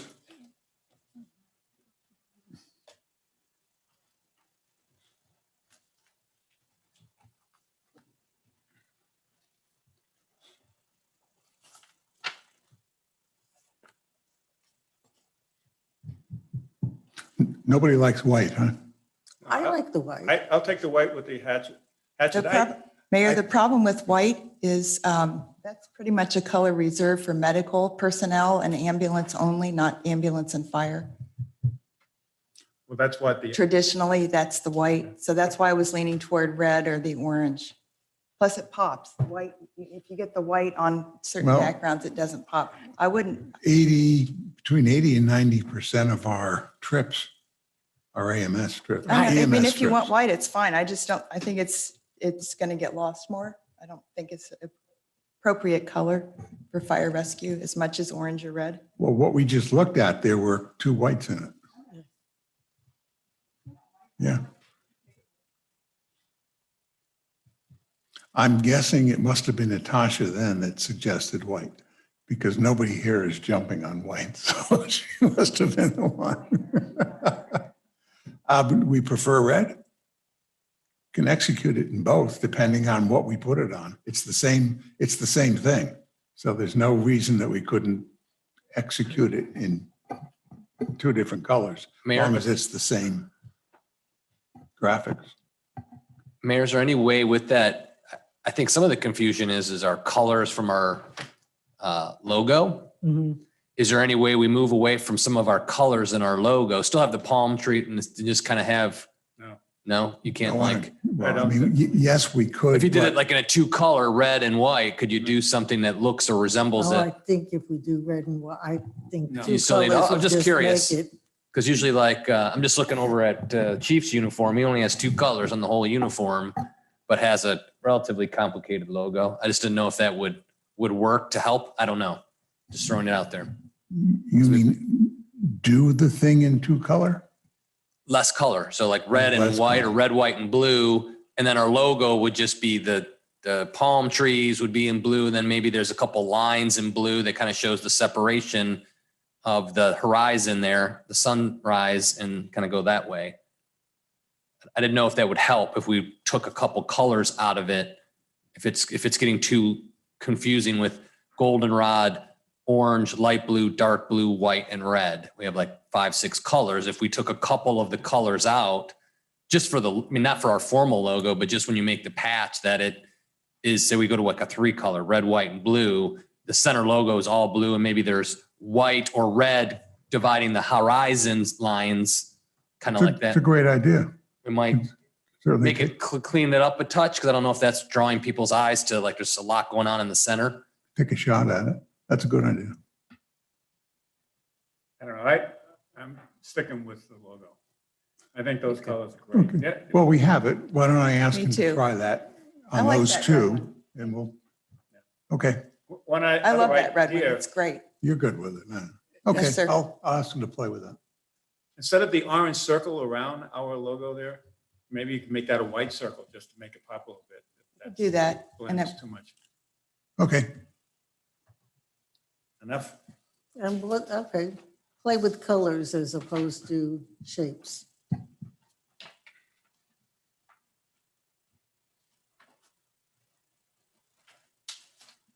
Oh, now we're gonna have a fun time. Hmm? We're gonna have a fun time on this already. No, we're not. got it.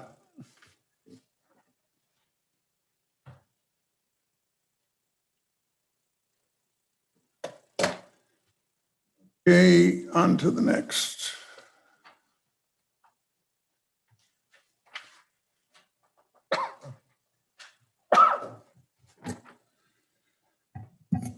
We're now into new business, page 32, consideration of referendum ballot language for November 2nd special election related to funding and operation Town of Highland Beach Fire Rescue Department.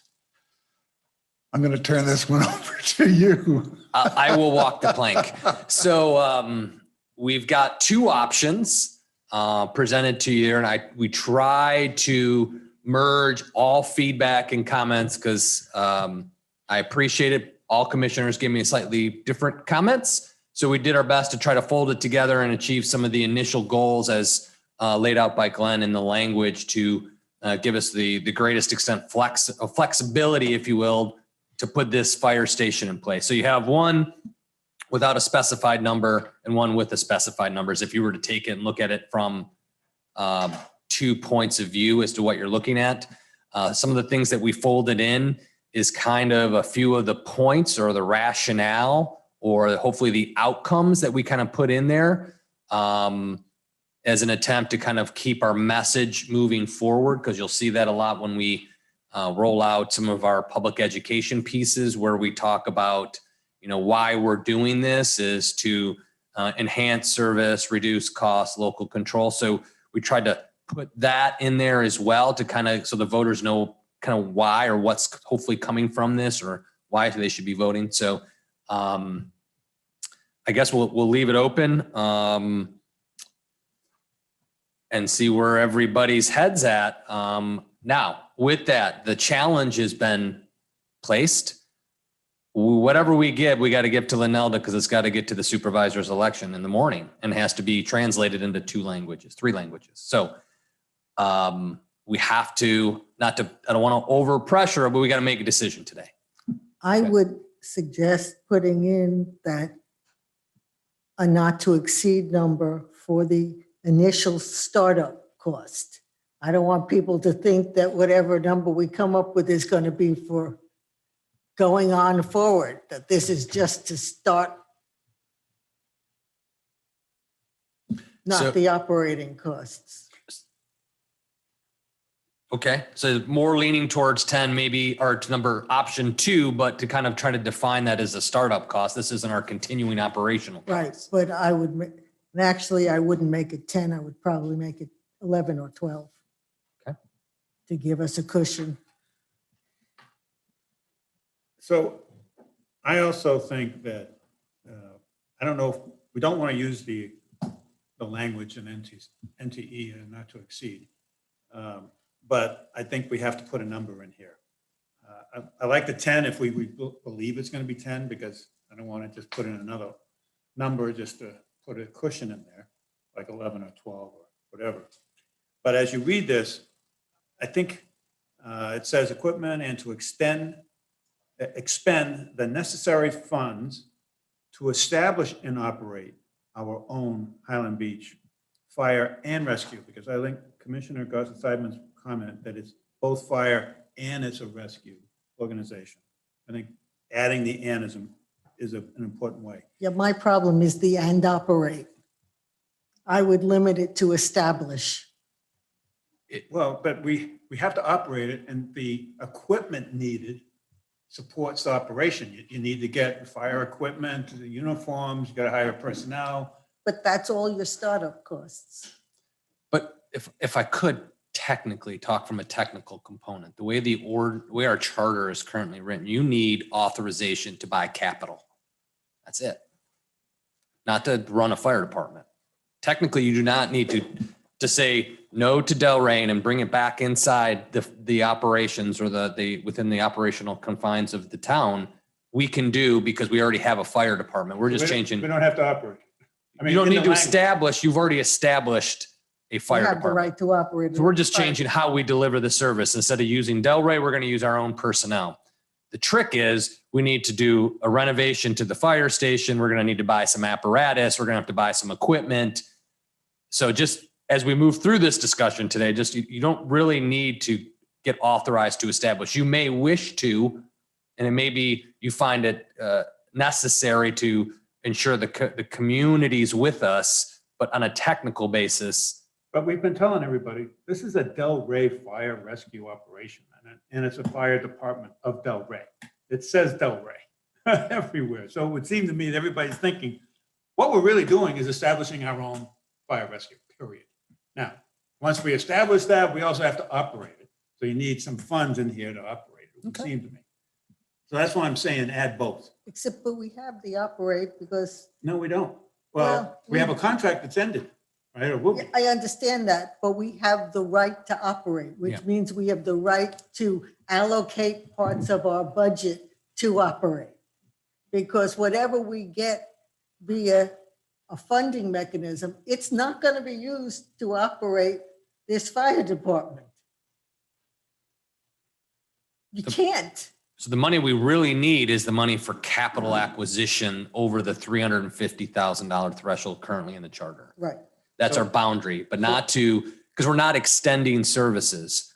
It's going from Delray being the fire department to Highland Beach being the fire department.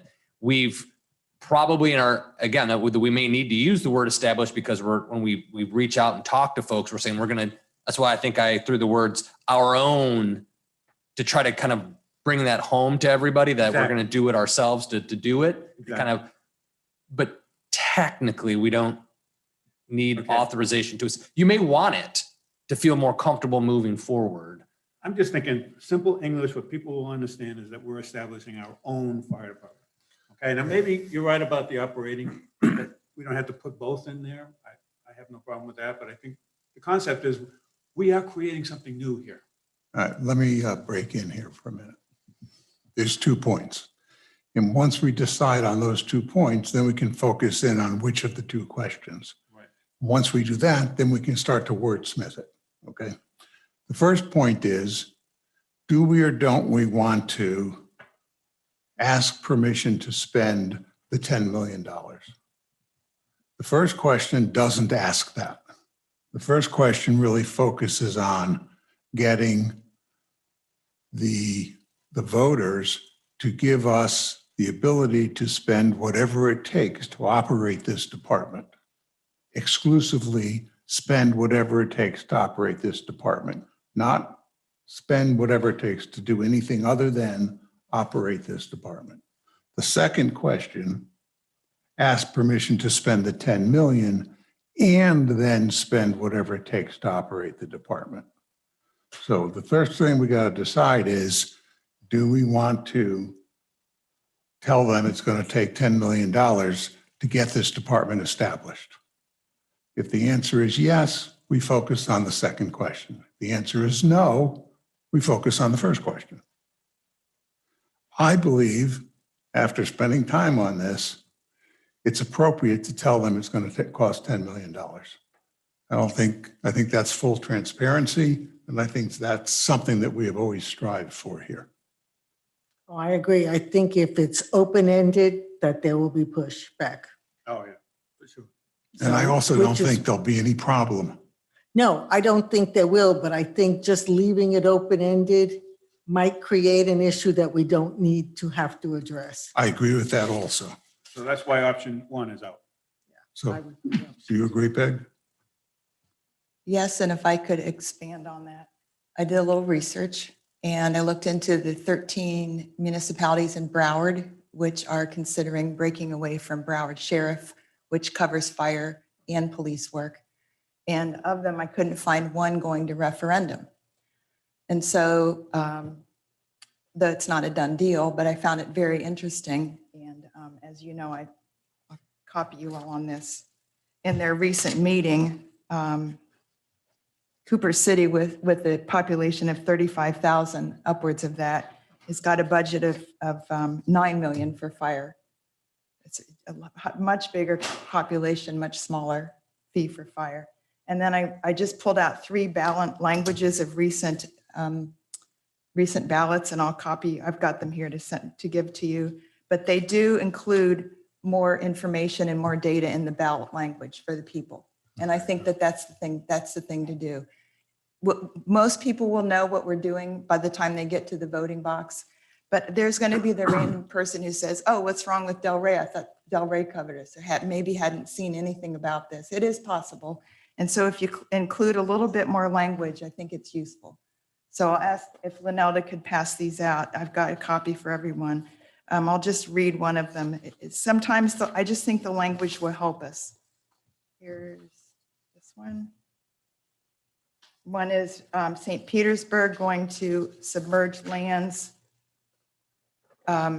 acquiring submerged lands for marina. One is the state ballot for Florida water and land conservation, which was very explanatory in the ballot, on the ballot language, and passed 3-1. And those ballot summaries, I just think they're useful to our residents. I'd rather give them a little more than a little less. For example, this one on the environment that passed 3-1 in 2018, the ballot summary reads as follows. Funds the Land Acquisition Trust Fund to acquire, restore, improve, and manage conservation lands, include wetlands and forests, fish and wildlife habitat, lands protecting water resources, drinking water resources, including the Everglades, and water quality of rivers, lakes and streams, beaches and shores, outdoor recreational lands, farms, ranches, historic and geologic sites, by dedicating 33% of net revenues from the existing excise tax on documents for 20 years. That's a lot. We don't need that much. It passed 3-1. So I think for the voters, having a little bit more data is beneficial. And here's the one from St. Petersburg, which applies being it's a municipal ordinance. If I could take one more minute and read it. May City Council approve an amendment to the lease of submerged lands again, another issue of ours, at Harborage Marina, subject to conditions set forth in Ordinance 33-6-H ? These conditions include lessee must at its expense construct new dock up to 200 feet long and upgrade certain electrical systems. City assumes ownership of those improvements at end of lease. Scope of lease premises expanded to accommodate new dock, and expiration date extended up to 30 years from date of amendment. That also passed. Again, this is very wordy, but maybe a little bit more data is included. I don't know. It's there for everyone's perusal and decision. Just nice to see what other municipalities do Yeah. in the state. I have a Miami-Dade one, but it's a little redundant with St. Pete, which allowed the city council to, the second most large county in the state following Jacksonville, allowing the city council to assume new duties and obligations without referendum after referendum after referendum. So Okay. I thought that would help us. So yes, I'm for number 2 with maybe even a few more enhanced clauses. And I do think we need to include the term property because it's the safety, health, safety, and property. I mean, I Okay, just think property recognize would be we are good to limited to include. 75 words. I do, I understand. Okay. So just, Yeah, we can add property. I just think it would be helpful. So, These are very wordy, I'm aware, but the details, I think, matter to certain voters. okay. The other thing we have to focus in on, and I've gotten 2 emails from 2 individuals once this came out, and they both were concerned, didn't object, but were concerned about the fact that this closes on that will provide enhanced services at reduced costs with local control. Now, the reason that we decided to put that in was there are people out there that don't know anything about this. And one might say, well, why would we spend $10 million? For what purpose? What's the benefit? Well, therein lies the benefit. And both people said, well, how can you make that claim? You don't have any proof that you're going to be able to provide enhanced services at reduced costs. Well, clearly, we do have the ability to make that statement because we're going to have more vehicles. Okay, We know it's going to cost less. yes. So I feel very comfortable with that claim, but I just wanted to share with you that we got a little bit of that feedback. Okay, well, at the very least, it's going to cost less. And at the very least, we're going to have 2 ambulances, neither of which are going to be going to Delray twice a day with no backfill. Mhm. So it has to provide better service. Mayor, instead of local, could we use the word town? Because local could include other municipalities. Depends on your definition of local. Could we say town at our town? I'm not following you. Sure, when we say local in the word Where do you see that? The last With sentence, with local local control. control, could we With- say town control with a capital T? Or with our control? With our control. Yes, That better? that's even better. Yes, sir. Okay. Because Okay. local is nebulous. It could be, Miami's local. What was the change? Change Instead of the word- local to our control. Within our control? Within. With our control. With? then it would have to be within. Reduce costs with our control. Could we just say town? I would say No. town. You want to that- say Highland Beach control? That's even better. That extends the words. I don't think Well, people between- understand we have no control. No, we're saying we'll have it within our control with this new established fire department. Either word is better than local. I just think local is Well, not, but Within our seems good to me. is argumentative. I have, Okay, we also put only in. Where did we put only? We put only necessary funds to operate our own Highland Beach Fire Rescue Department only in amounts determined. So people, this isn't authorizing us to spend on anything but fire. It's the focus of fire. So only would come after department. And if we're going to use our in that last sentence, we could just change to operate the Highland Beach Fire Rescue Department only. So you can save some words here and say our own becomes the and after department only. So the without referendum is only referring to the fire department. okay, do you also agree then that we could drop operate, but insert the word established? If that's going to be an editorial comment or change from the commission. I don't think we need to say establish, but if it feels, I know I've had this discussion with a few commissioners that it feels good to say establish, kind of gets that energy, then, So establish or operate? What do you think, folks? Where I are would you say inserting it? establish.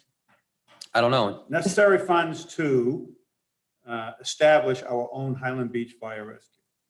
I'm saying put in establish instead of operate. Yes, Yes. and don't forget property.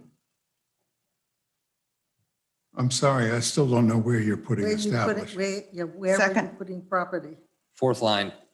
Necessary One, two, funds to three. establish or we could leave it then, our own fire rescue department only in amounts determined by the commission at public meetings without further referendum that will provide enhanced services at reduced cost within our control. Okay, but still, I don't understand where she's putting the word property. Property, up at the beginning where it says, we don't have that in this question. We don't say resident health, safety, and welfare in the second question. Or option 2, sorry. So I don't see the need for the property, but I do see the need. Here, we just added 5 words. Do you remember what the total We don't need it was? if we don't say health and safety. It's just that it should be included with health and safety, but that's Somebody wanna- understood, I think. Count the number of words, please, Madison. Within, Thank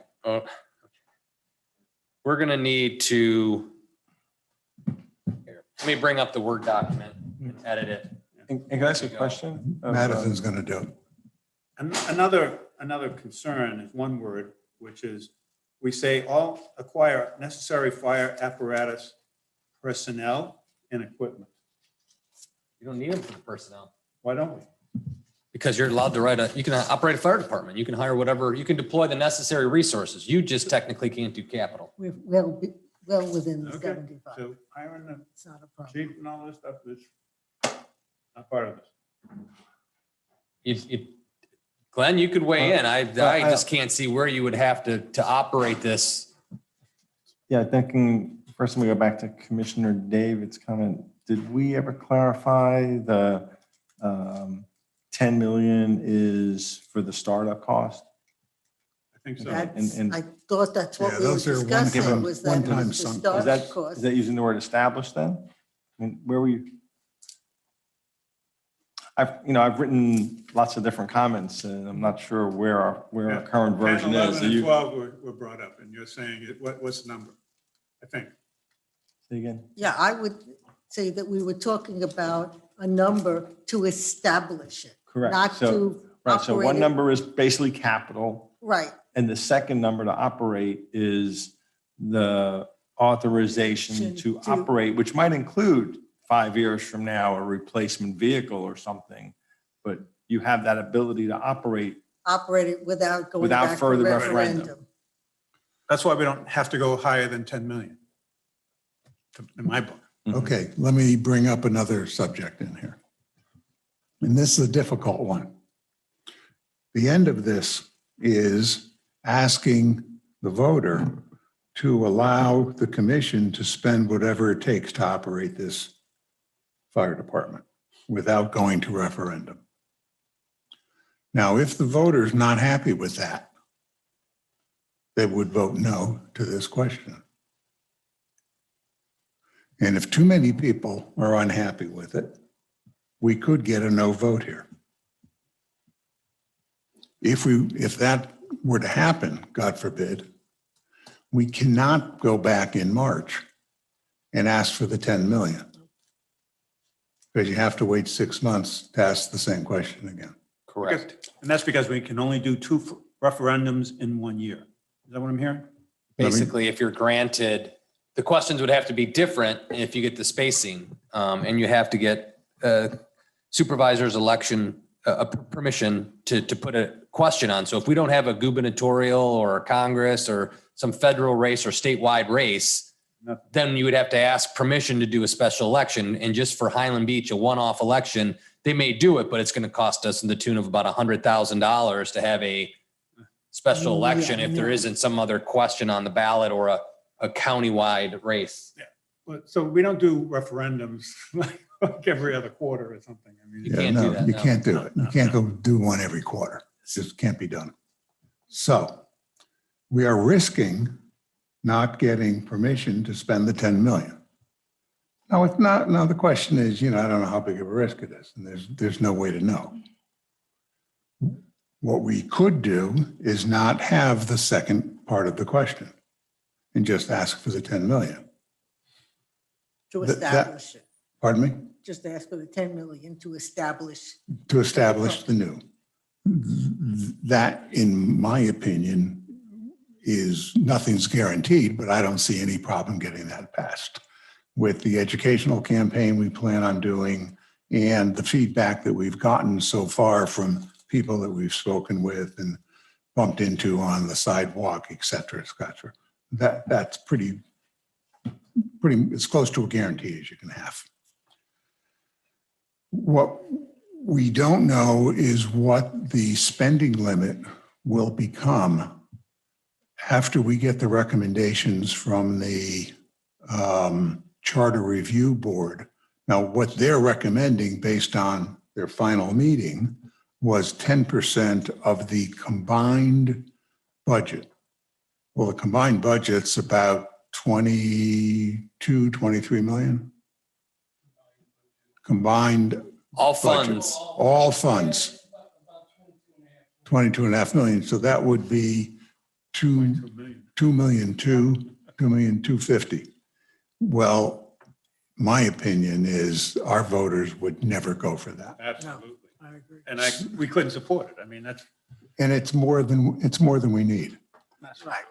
We probably, I mean, I don't know what the whole commission would decide to go for, but let's say hypothetically, we went for 10% of operating, just for discussion purposes. That's like $1,200,000, $1,300,000.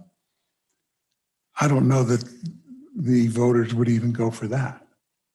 But let's say, make numbers easy. Let's say it was $1 million. Well, we could operate the place for $1 million. Wouldn't be all that easy, but it's a lot better than the 350,000 we have now. Probably could operate for $1 million. So Capital expenses. Yes. any single expenditure, as opposed to the 350 that we have right now. So one possibility would be to remove the last part of this, only go with the 10 million, see what we end up deciding, and put it on for March. Obviously, if we lose in March, we're back to 350. Then we got a problem running a fire department with 350. Can't do it. But the next year, we try again. And remember, we're not operating the fire department until May of 24. So we've got several chances to get that thing up. In my opinion, why take the risk when we have several chances to get the number up to something that's more reasonable than to take a chance of not getting the 10 million?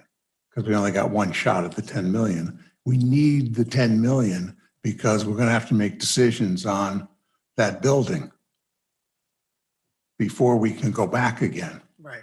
So we got a timing problem. So it's open for discussion. Yes, sir. Any thought to having two questions on the ballot? The first, the 10 million question. The second, the operating without further referendum question. Break it into two. Break it into two questions. You could have two yes votes or a yes or a no, but you at least give Who knows? if the momentum is to establish the fire rescue department, That's a good idea because Well, that would I'm not sure if it's a good idea. I'm just coming up with it. No, it is because that would not preclude us from March asking for a different spending limit. Correct. You could still have your charter amendment or something different in March. But it gives you two opportunities to say yes. And logically, if I'm the voter and I'm spending $10 million to create a fire department, I want to have the authority to operate it. But that's just me. Different voters might feel differently, but it's kind of like ham and eggs. You got to have both. Interesting idea. Let's kick it around. Peg? Very smart idea. I wish there would be a way we could let everyone know, I guess there will be with our PR firm, that after startup, we're saving 2.5 million a year, that at the end of this contract, the fees per annual fees were astronomical. That's what we have to keep reminding citizens. This isn't just today's decision. This is the next 100 years decision. Right. This is a big deal. This is a big deal. I mean, we cannot sustain that contract fiscally. I do not no. see how. So that's what we need to That's push history. forward. And then if we break it up in two, great idea. I'm okay. I don't think we can even determine how much that contract would cost us at the end Well, of it. because it keeps going up different amounts, but it keeps going up huge Every year. amounts. Yeah, I mean, the analysis that we did showing the potential savings, I mean, we just threw 5% on it, but that's probably a very conservative 5%. Yeah, they haven't been going up 5%. Right. It's been a lot more. I don't have a problem separating it out. Because, well, what Marshall was saying though was that because we are already funding a fire department, we have the right to fund a fire department. Well, yes, but we're limited. Switching the contract to ourselves from Del Rey. Well, we have the right to handle the payroll, personnel, dabba-dabba-do, but not To buy the equipment. major expenses over 350. Right. That's the capital that you keep. Yeah. Mhm. Yeah, well, no, I'm not, excuse me, I'm not suggesting that you don't ask for the 10 million. Of course you do, No, because right. you can't establish Yeah. anything. Well, do you like the idea of breaking it into two questions? I do.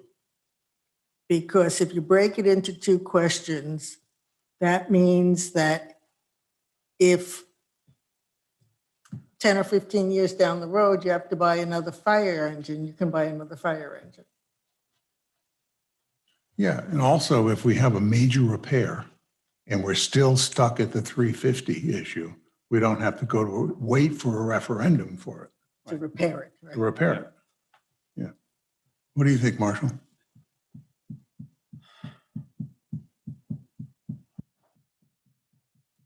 Have to depend on you guys a little bit. You're talking to more people in your buildings and in your neighborhoods to know how they're going to react. I think the two questions are good. Like from an operational perspective, you're right. We got time. We just got to make sure we do it right. Because one, we need to get started. We need that startup money, if you will, and then maintaining it. To run a fire department with a $350,000 leg chain is going to be difficult. Not in the short term. In the longer term, it becomes an issue. So we have time to hopefully get that raised in some appropriate fashion, whatever that is. But I don't have a problem with two questions. So As long as what you don't feel that one question is going to dissuade them on the other question. That's the only thing that if you hate the second one, I'm just voting no on both of them because I don't like the second, or I don't like the first, but I like the second. That's all. So the primary concern I keep hearing is this fear based on our past history of the commissions making mistakes, that the concern is we would somehow have carte blanche to spend all the money we wanted to spend, as has gotten other commissions in trouble. So it would seem we're putting a cap in some ways, we're identifying the amount that we need to do something that we all agree needs to be done. And that we're trying to be fully transparent about this. And we need them to support not only establishing it, but the ongoing needs for it. Mhm. Without creating this, oh, these guys are asking for a blank check, So the wording on that second question, I'd like to see. My guess is we'll have no problem with the first question. I think it'll pass big. I don't know, 80%, 90%. I don't know what the percentage will be. Yeah. And I don't think the second one will pass. I would hope it would. Depends on the I wording. think the original hope was by tying the two together, the whole thing would pass. But the risk is there. And my opinion is not worth taking the risk. Because again, we have until May of 24 to operate the thing. So we've got a couple of more shots at it. So we can take the risk this November. Yeah. And that's it.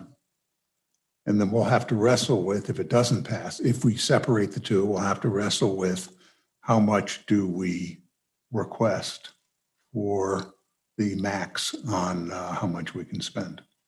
Is it $1 million? Is it 750? Is it 500? Is it $1.5 million? What is it? Yeah, but you're not talking about true operating expenses of the fire department. No, Because it's going to cost us at least $3 million to operate this fire department yeah, no. annually. And we'll always be able to, we'll always be able to operate it. It's like operating the offices or any of the departments, the police department, but the police can't go out and buy a car. Well, that's a bad example. The police don't, I mean, you don't have expenses that hit 350 or above 350, but if he did, we would have to go for a referendum. So we'll be able to operate. And the number will be more than 350. I don't know what it's going to be. I mean, that's a different discussion. I guess I just don't, other than replacing vehicles. That's the only big expense. The only Yeah. thing that's going to be over whatever our number is. That's the only thing that's going to be a big number. Right, I can't imagine anything else No, would be a big number. no, You'll have a brand new building, so. right. So it's not going to get in the way.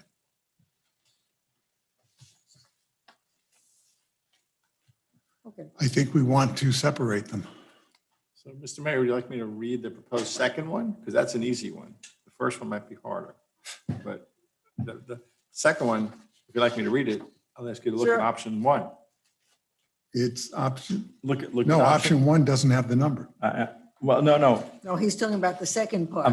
If I He's could, I go separating second the first. options. Oh, okay. The second question I think is easy because it's, if you took option one, shall the town commissioner of Highland Beach be authorized to strike out establish our own fire rescue department?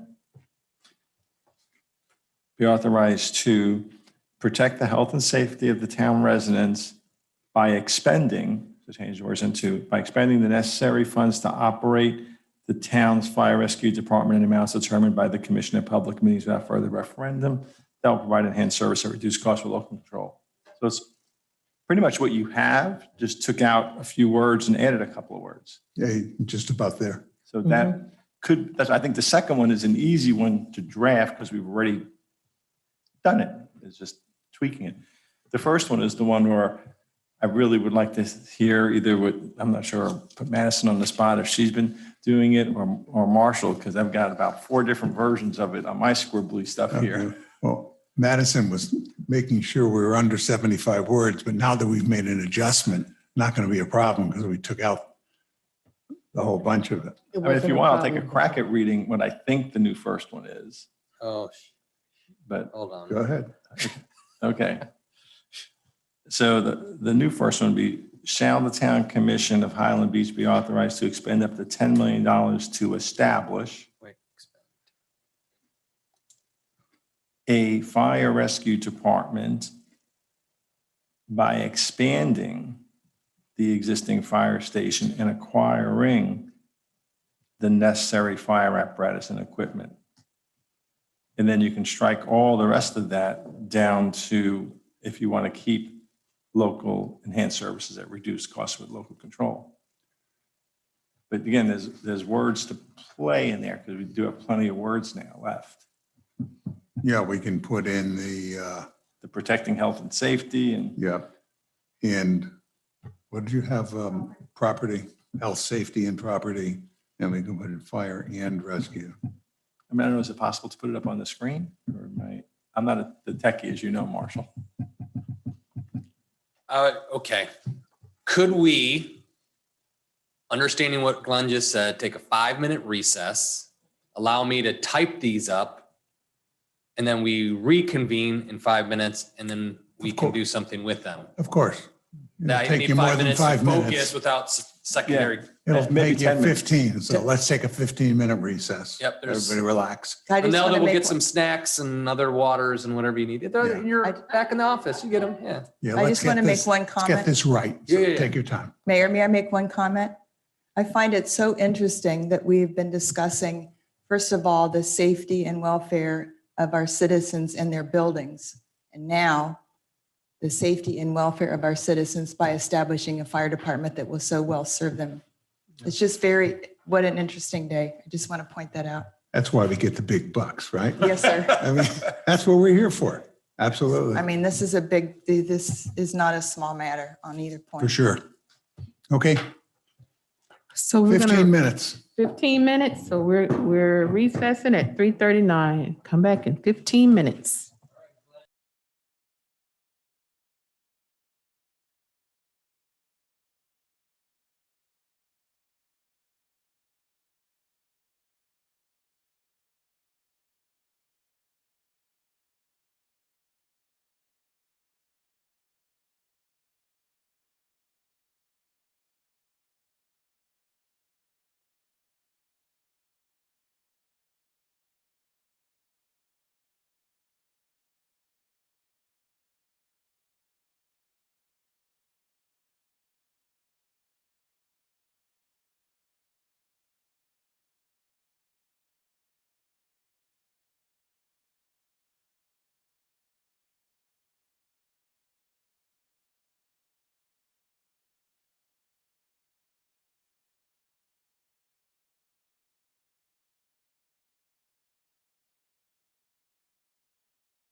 Reconvene. Marshall, good to go? Thank you, sir. Okay, it's all yours. Thank you for approving question 1 and 2. Next agenda item. Just kidding. No. So we have 2 questions that are now placed on the dais before you. For those watching at home, basically we took the second option mega question and split it into 2. One, which would focus on the establishment and funding of the fire department. The second is operation and funding of the fire department. So we kind of separated those 2. So question 1, then question 1, which is the establishment, if you will. It says, shall the town commission of Highland Beach be authorized to expend up to $10 million to establish our own fire and rescue department by expanding the existing fire station and acquiring the necessary fire apparatus and equipment to protect the health, safety, and property of the town's residents by providing enhanced services at reduced cost with town control. I wouldn't say all providing, I would say enhanced services while providing enhanced services. While, okay? Agreed. Good get.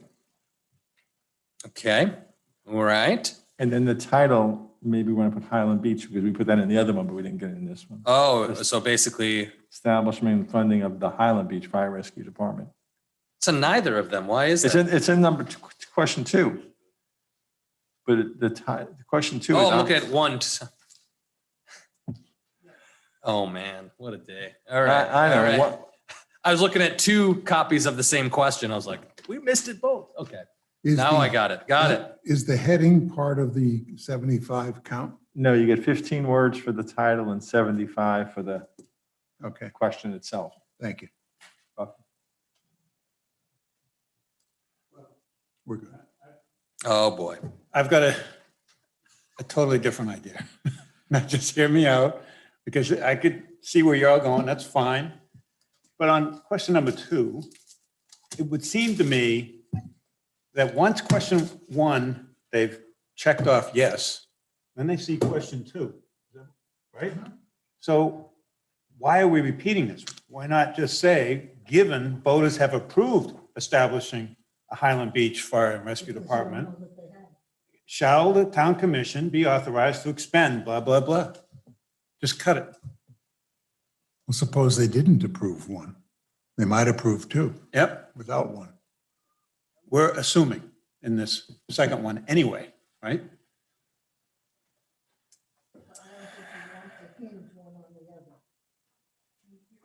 With voter approval, Yeah, but that's hinging one on the other. What you're saying. No. But yes, what you're saying, but. if we don't get approval, it's not going to happen anyway. Yes, but what you're saying is if Vanilla. you don't get approval for one, you don't. Well, no, but that's not true. They could vote to approve the operational funds. But not Sure. to establish a Yeah. fire department? That makes no sense. No, of course it doesn't. But that doesn't mean it can't happen. But I would never hinge one on the other. No, they're independent. Okay.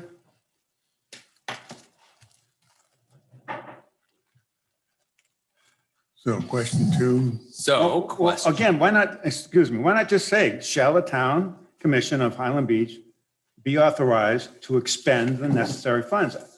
The second and third line, I don't think you need to repeat it. That's already understood. That they'll get confused. Well, what did I just vote for? Didn't I just do that already? Okay, then what you could say is to expend the necessary funds to operate the Highland Beach Fire Rescue Department in amounts to be determined by the Commission at public meetings, yada, yada, yada. Would that work for you? Then you're taking out the lines that you don't want. You don't want to say twice, to establish our fire rescue. Yeah, again, on question number 2. Question 2, Ron. Mm-hmm. Question 2, shall All the right. town commission of Highland Beach be authorized to, now drop down, To operate. to expend the necessary funds to operate the department, blah, blah. The rest of it stays. Yeah, but I wouldn't just say the Well, you have to department say there. fire and I rescue. would say department. the fire rescue department. And Okay, actually, I would say I see the what you're saying. Highland Beach Fire Rescue Well, Department. it just seems we're repeating it, but that's Yeah. fine. But, No, I get it. but you've got to be specific about the department. To expend the necessary funds to operate the, Highland Rescue Beach Fire department and in the Rescue amounts Department. determined by the commission. okay. Could do that. Makes sense. I'm just trying to No, you're avoid, simplifying it. It makes sense. avoid somebody saying, wait a minute, question number 2, I already did this with John. question number 1, why? John, you Yeah. got the order. No, but I'm also trying to convince myself. It's done. No, it's good to have a John. simpler second Yeah, question. John, go to the airport, John. So if I was to repeat Less that, confusing. so to repeat, the second question, which will follow question 1, would be, shall the town commission of Highland Beach be authorized to expend the necessary funds to operate the fire and rescue departments in amounts determined by the commission at public meetings with a further referendum that will provide enhanced services at reduced costs with town control? Because But you're I- right, you've already said why you're establishing it to protect the residents' life. But I safety. would amend that to say the Highland Beach Fire Rescue Department. The Ohio, I mean, the HB Fire and Island. Rescue. Yeah. Okay. And one other suggestion, instead of enhanced, improved. Enhanced. Enhanced. Okay. Had to ask. Enhanced sounds more legal. And that's my, we're gonna enhance it our way. rather than improve it. I got it. Need a motion to accept. So can I, one more time, read both questions Yes. and then we go from there. So question 1, establishment and funding of the Highland Beach Fire Rescue Department. That is the title. The Fire question, and Rescue Department. Fire and Rescue Department, title. Right, Peg? Okay, here's the question.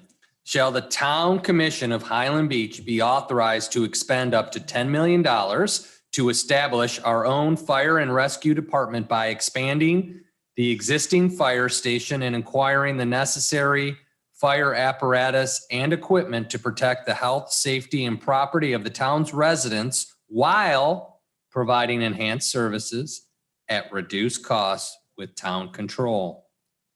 That is in its entirety question 1. Okay, but there is one problem. Okay, Sorry to do this.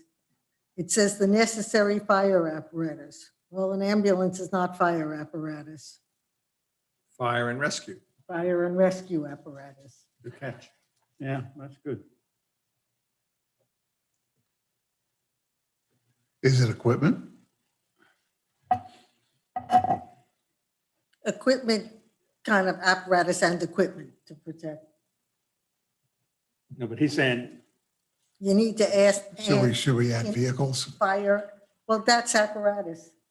I wouldn't, what's the difference between apparatus Well, and if you equipment? just said it, no, an no. ambulance is What I'm not doing apparatus. is it says the necessary fire, and I would say the necessary fire and rescue apparatus and Apparatus. equipment. Fine, okay.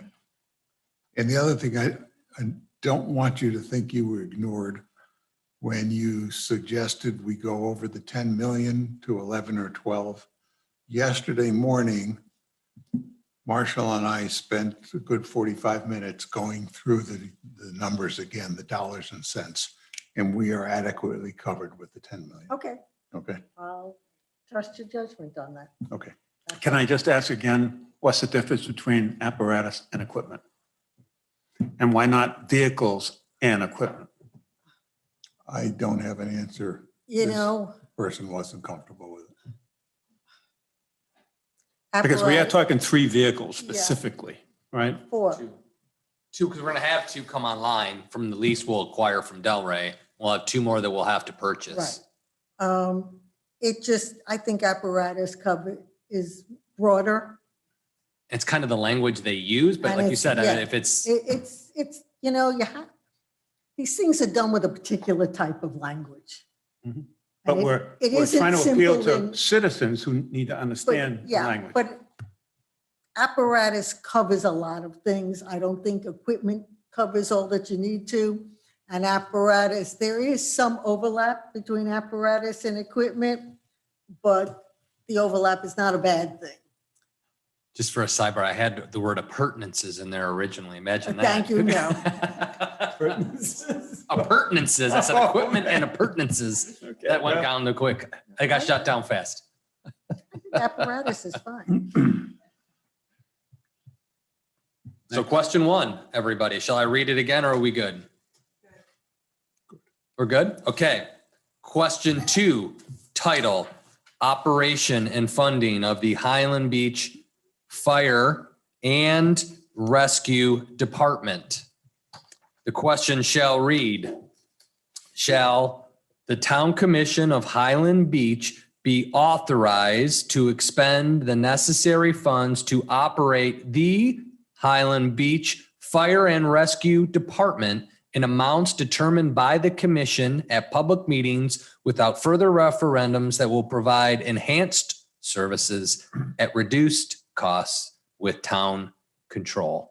Question mark. You said referendums. Yeah, you said plural. I There's said, no S. I'm reading singular. I apologize if I said Okay. plural. I didn't mean to add an S. I'm sorry, you're fined. That's Ohio. That's my Michigan accent. I add S's to everything. Okay, I'm no, sorry. that's why they And I catch it didn't because hear you the couldn't. yes, I just heard referendum. Yeah. Yeah, About it says referenda. There's no S. So if it ended in a vowel, would there be an R sound at the end of it? It's For good. my From Northeast folks? Boston, it would be- Okay, are we good? Yes. I'm good. I'm good. Okay, Done. now we need a motion to accept. I move that we accept the language for question 1 and question 2 to be put on the ballot in November. A second. All in favor, say aye. Aye. Aye. Well done, team. So let it be written. So let it be done. And Linelda, after the meeting, I will get you clean electronic copies of it, okay?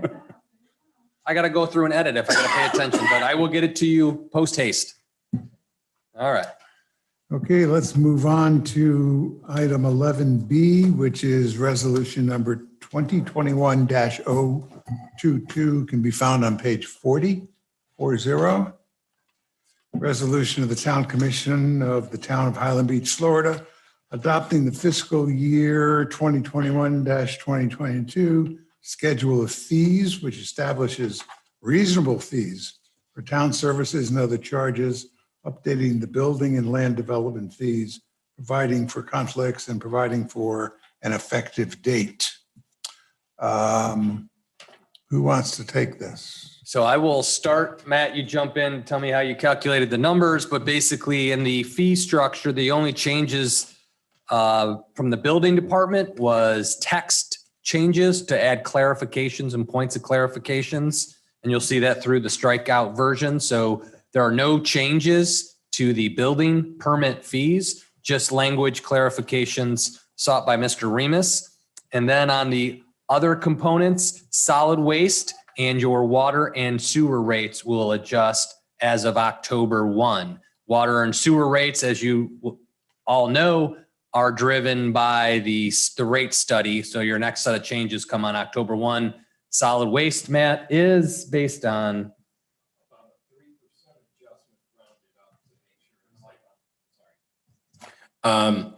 The solid waste is about a 3% increase. It's rounded up. It was at $15 to get and moved up to $15.50 for the first two categories. The third category, multifamily container, was in at $9.50.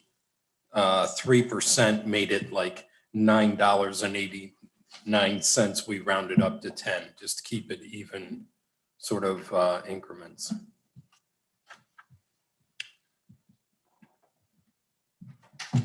That's on page 52. top of 52. Yep.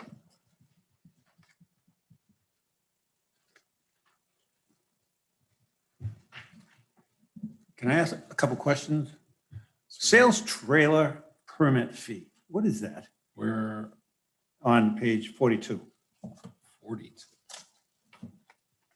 A sales trailer permit fee, $500 per trailer.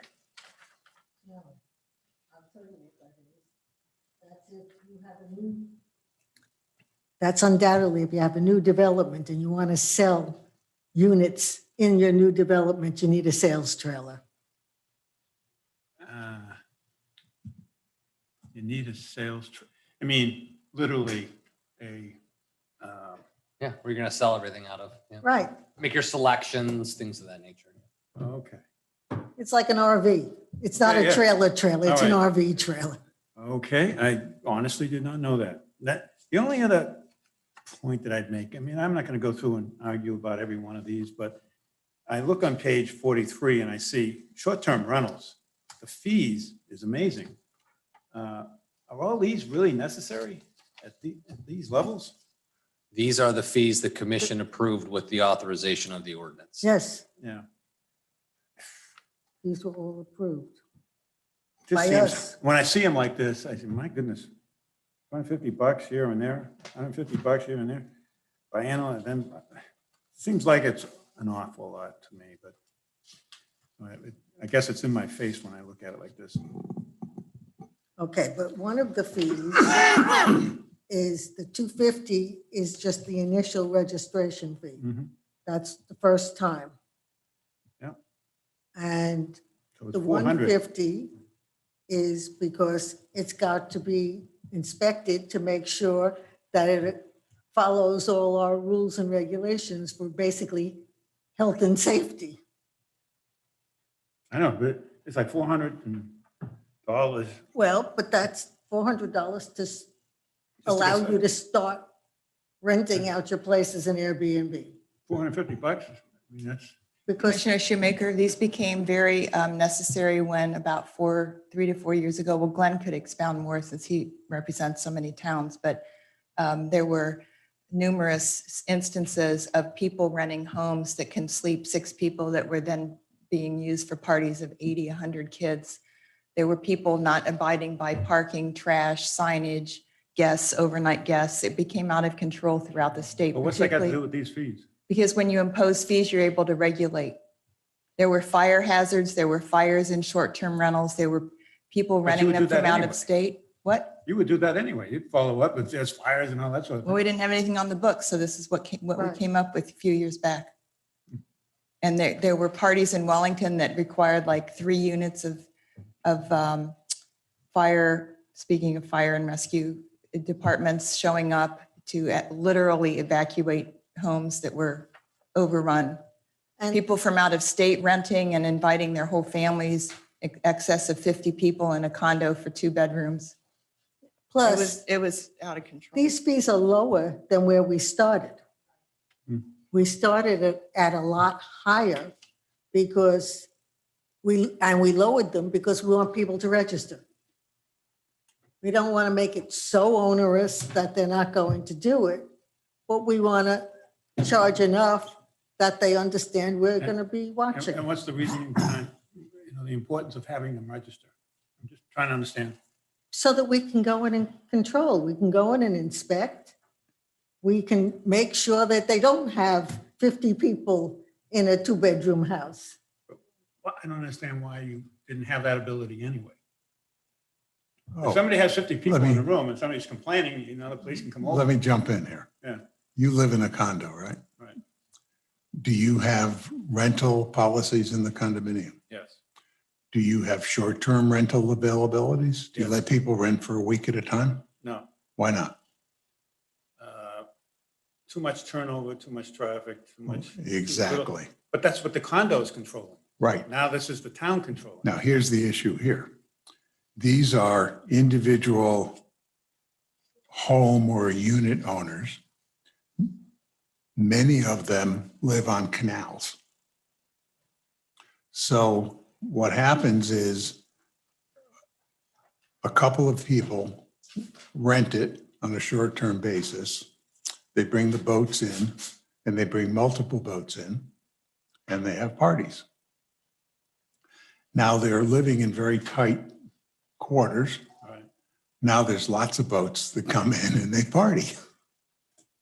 So they're now disturbing everybody that lives in that canal. And it's usually very unruly because they're just having a good time. Okay, you're laughing because you can Yeah, no, I envision can- this Absolutely. happening. The sandbar. Okay. So there's got to be some controls put on this. And if you put some fee structure in it, that one might start to control it a little bit. But if you put too much of fee structure in, people won't register. They'll keep doing what they're doing, they just won't register.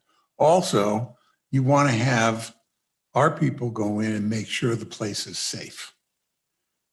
Because like Peggy was saying, they'll register for 2 or 4 people and will end up having, 10 or 15 people living there. So there's a safety issue.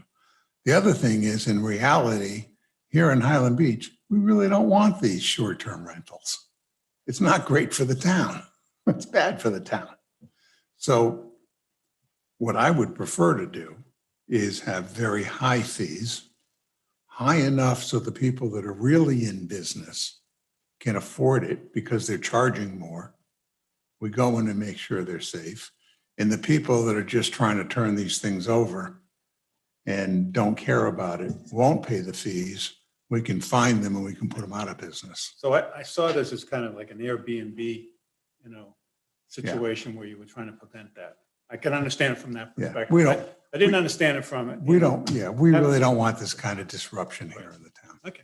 Think of it as the town taking the place of the condo board for private homes.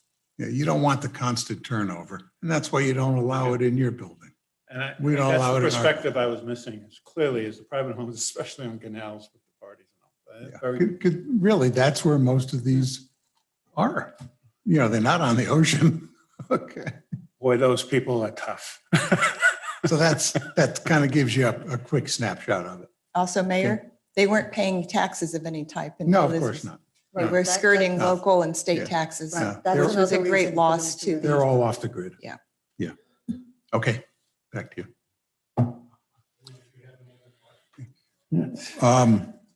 Are you planning sometime today to update the group on where we stand on the revenue side or the billing side versus the plan? Is this the appropriate time? He's standing there. He's here, so let's. Put him on the spot. Well, I We know do you it. have the data, so might as well do it now. So again, apologize for slightly late, but you had I don't know if everybody's got their copy with them. I'm guessing not. No. Maybe Mayor will move it a little bit to the end and I'll run and make some copies That'd quickly be for fine. everybody and walk Sure. them through this. Yeah, As we well, go. maybe when we get to your remarks, you want to do it then? Yeah, I'll bring that into the manager's minutes, manager's Okay. comments. We'll talk that and maybe financing spreadsheet that he provided too, just to kind of give you a quick overview. Fine, that'd be great. Okay, thank you. Anything else we want to review on this subject? Make like 10 of each. Yeah. At me. Thank you so much. Oh, good. Anything on the fees, Peggy? Anything more on fees? No, ma'am, I did compare this to some other league numbers that had come out, and we're on the middle to low range of other municipalities.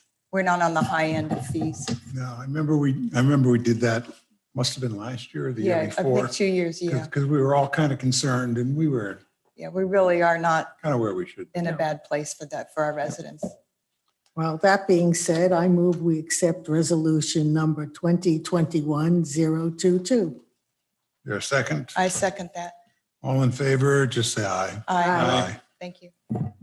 Okay, let's move on to item C, which is to be found on page 56. That's approve and authorize town staff to move forward with the proposals from Aquifer Maintenance and Performance Systems, Inc. to perform rehab maintenance on shallow injection wells 1 and 2 in the amount of $118,000. Is Pat going to join us? or- Pat's on vacation. Dave had to run, so I will do the best, or we can postpone.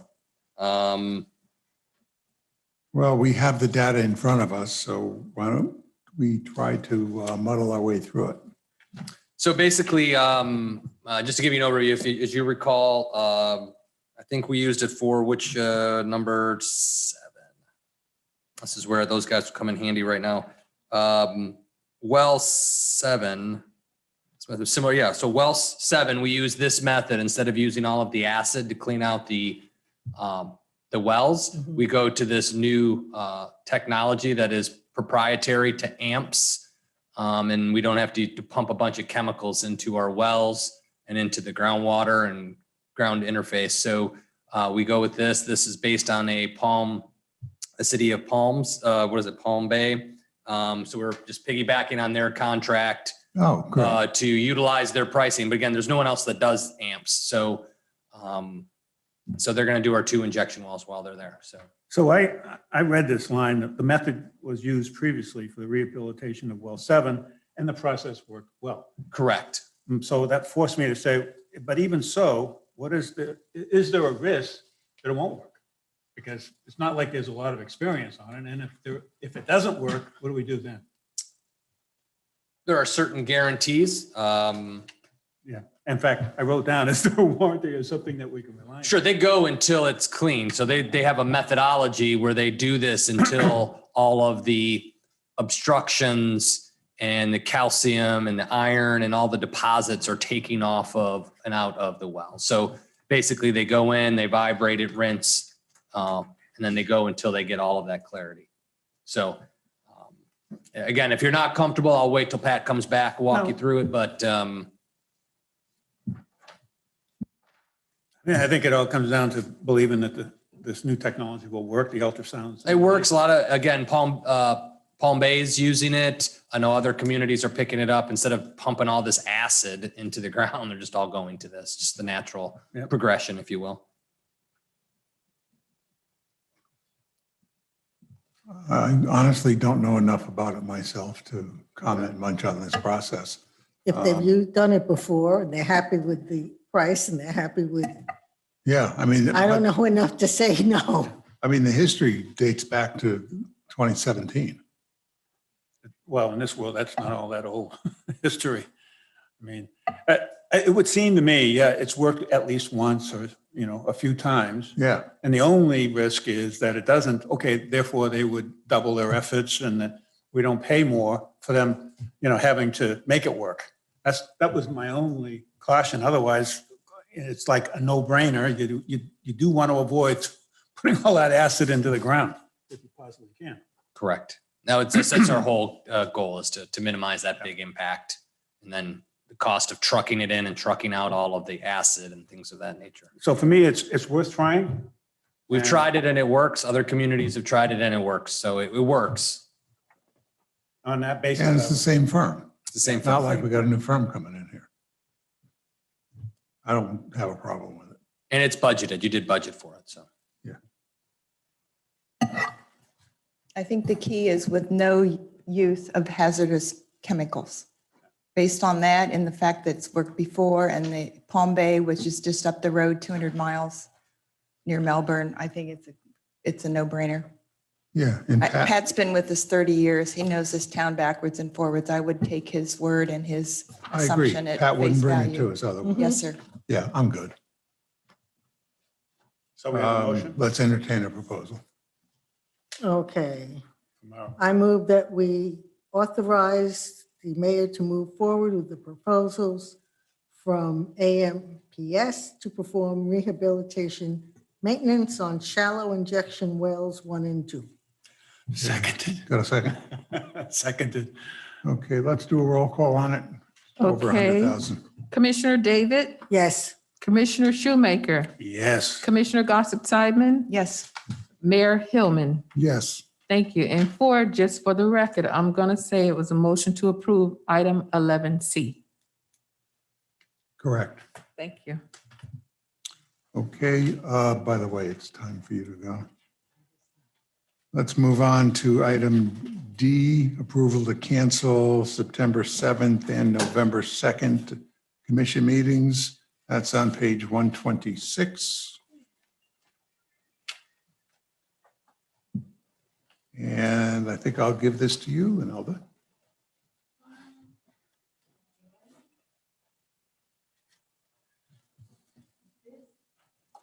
This is presented before commission to consider modifying the town's qualifying period for the general election. The Palm Beach County No, Supervisor. This was to move, Oh, sorry. the 7th of September and the 2nd Oh, of those two November. dates, those Yeah. two meeting dates. Sorry about that. I'm moving ahead. Those two meeting dates that we bring before commission to consider changing them. One is September 7th because of a holiday, and November 2nd because that is our special election date. So it's before commission for discussion. Okay, so we need to find two other dates.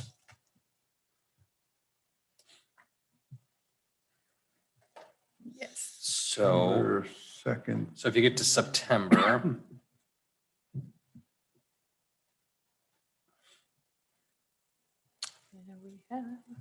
we could conceivably, if you want to keep it the same times, but you have a budget hearing on Monday at 5 o'clock on the 13th. We could move our 7th date to 1:30 prior to our budget hearing. Because you'll be coming in at 5 for the budget hearing, so we can just, but it's on a Monday, so people might get a little mixed up, but we'll do it at 1:30 on Monday, and it'll precede your 5 PM or 5:01 PM budget hearing. If that works for everybody. For the three. So that would be the 6th? That would be the Excuse 13th me, of September, Monday, the 13th at 1:30 PM. It's good for me. That's a And- good idea. And I'm we'll okay just with hold that. tight after, okay? If we get done early. Peg, does that work for you? Probably. Okay. I have a wedding that weekend. I don't think I'm leaving that early in the week, but probably. That's an okay answer.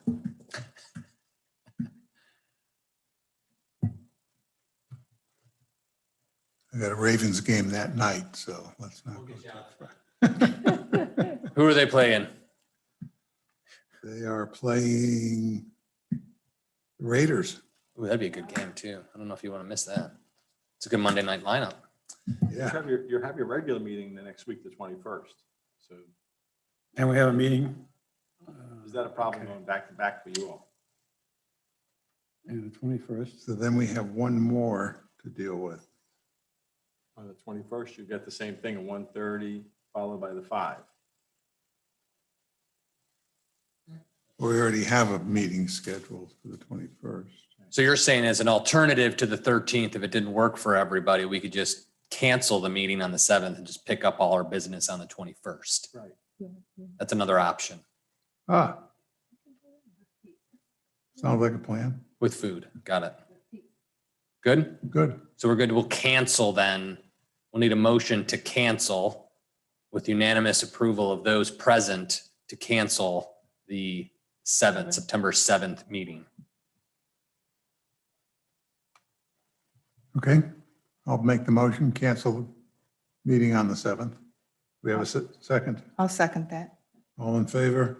Aye. Done. Okay, so that takes us to the November, because we'll have an election that day. So those that'll be pounding the pavement out there. Let me see. So, we could, So you choose.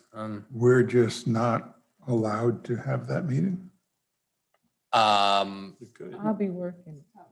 We won't have Linelda. We might, Beverly, is she working too? In case something happened, both of us be doing. Yeah, we don't have any clerks It's election available day. for the meeting, that's all. I think we still need to have a clerk present You do. to record the meeting. Have anybody sit in, or I wouldn't want. you're off What? at school? You're gone. So what, nobody? No, because you still have to run the front desk. Okay. Well, I mean, because of, we Okay. could run that. I wouldn't worry about the front desk. Well, you want to just move it to yeah, the 3rd, move it to Wednesday? That's no problem. Yeah. Okay, we good with that? Everybody good? I'm sorry, what date? John, move it to, Let's move it one date. this to the is 3rd. November 3rd. I can have. November Beverly- 2nd's election day, The can't 3rd. do that. You want to just move it one day to the 3rd? Only reason, I'm not sure if I have to go up and canvass, if I'm gonna canvass the election results the night of or the next day. I'm not sure how the Palm Beach County Supervisor of Elections is doing that just yet. Can Beverly fill in for you? Usually our Sure. canvassing board requires 3 people. That's the Supervisor of Election, Beverly, and myself. Okay, well, let's do the 4th then. Are we Thursday, okay? the 4th. Thursday, the 4th? I 1:30. have league meetings in Kissimmee, 4th, 5th, 6th, 4th, 5th. All right, I could Ninth? possibly Zoom. Do you want to move it to the 8th or 9th? We can do the 9th. That's fine. 9th. Good here? That's fine. John? with Yeah, me. I'm good, 9th. 9th. Okay, let's do the 9th commission meeting, 1:30 PM, Town Hall. 1:30. Done. Thank you. Is there a motion to that effect? I make the motion to move the commission meeting on November 2nd to November 9th. Seconded. John seconded. All in favor, say aye. Aye. Aye. Okay, are we finished with moving meetings? Yes. Okay, on to the next.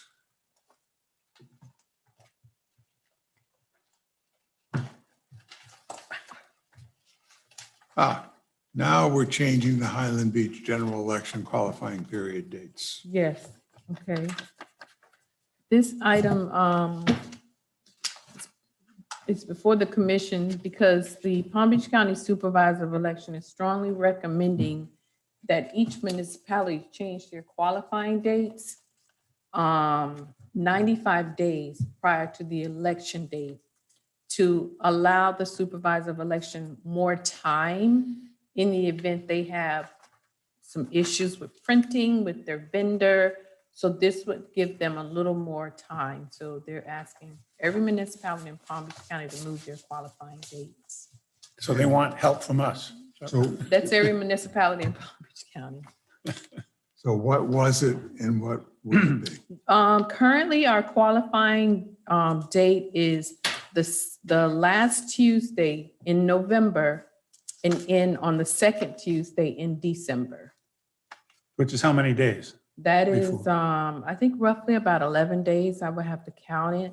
No big deal. Yes. Okay, so if And that's what they're asking, that's what we do. yes. And so I'm proposing that we modify our qualifying period to begin at noon on the second Tuesday in November and end at noon on the fourth Tuesday in November. That is prior to Thanksgiving holiday. So that way, if someone wants to come in and qualify, we don't have to worry about being closed during a holiday, that Thanksgiving holiday. And the election is in March. In March. And majority of the municipalities are moving to November. Could you give me those dates again, please? Well, I'm proposing the second Tuesday in November and end on the fourth Tuesday in November. Okay, So it's, I have the dates here. That second Tuesday is the 9th, which we just discussed. And the 4th, you said? the fourth Tuesday. And that would be the 23rd. Yes. And there's a 5th Tuesday in November, being the 30th. Interesting. just make sure Evelyn knows. She's the only one that's up for it, right? Right. Also, Mayor, if we could just, for the record, just cite Wendy Sartori Link's name full out, because In the third paragraph, her name is Wendy Sartori Link, singular. Her dad was actually a manager at the Palm Beach Post, where I used to work. Larry Sartori, yeah.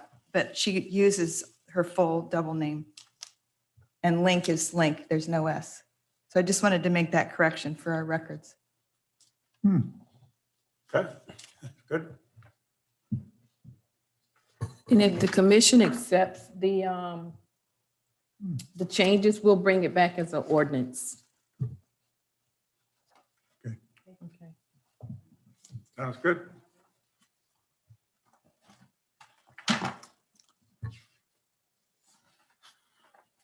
Okay, next. Is there a The- consensus before you move? There's a consensus. I just want it for the record. Yes. Okay, thank Aye, you. There is- yes. There is consensus, I believe, unless somebody disagrees. Nope, Okay, thank you. we're good. Move on to the commission meeting notes from June 1st. Anybody have anything to mention on them? If not, we need a motion to accept them. I had two minor Go ahead. on page 135. First paragraph, Mayor Hillman called, there were no advance pre-registered comments, not advanced. Okay, And then in the page 140, third line from the bottom, it's listed as Pasquale Roman, but it's Pat Roman. okay. So, That is his, That's I'll his change name. it, but that's his legal name. Yeah. oh, he is? Yeah. he's Does he want, Pasquale. but he's Pat earlier, so do we I mean, want to be he- consistent? I think he prefers Pat, but. So he goes- maybe we call just him change Pasquale, that. Oh, that's cool. I didn't know that. Okay, on page 140. Yes. There's two lines, second from the bottom. Yeah, they see the full paragraph, Commissioner Gossett-Seidman. The two lines just above that Mhm. starts with Vice Mayor Natasha Moore. Just under that, create fund. I'm not sure what create. That comes from the strategic plan, the list. That is actually what it's called. I pulled that from the list on the strategic plan list, and that is what it's listed as. The list says create fund. Yeah, it's balance? called Create Fund Balance Guidelines and Financial Benchmarking. Well, there must be an error on that. So you took it correctly then. So Okay. the list is, Well, because it's a bullet, basically, it's a statement. yeah. the strategic the plan. statement is. It's a create statement. fund. Now you're folding it into a sentence. Usually you want to do it in italics that it references a specific Okay. title. Got it. Yeah. Okay, that explains it. Yeah. Thank you. Anybody have anything else? No? Okay, we need a motion to accept with those minor adjustments.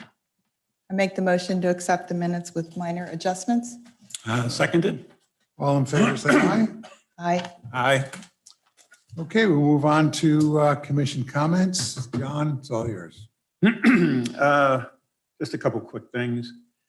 On the forensic audit that we're expecting from Delray. I know that Marshall's working on it. I've asked him about it.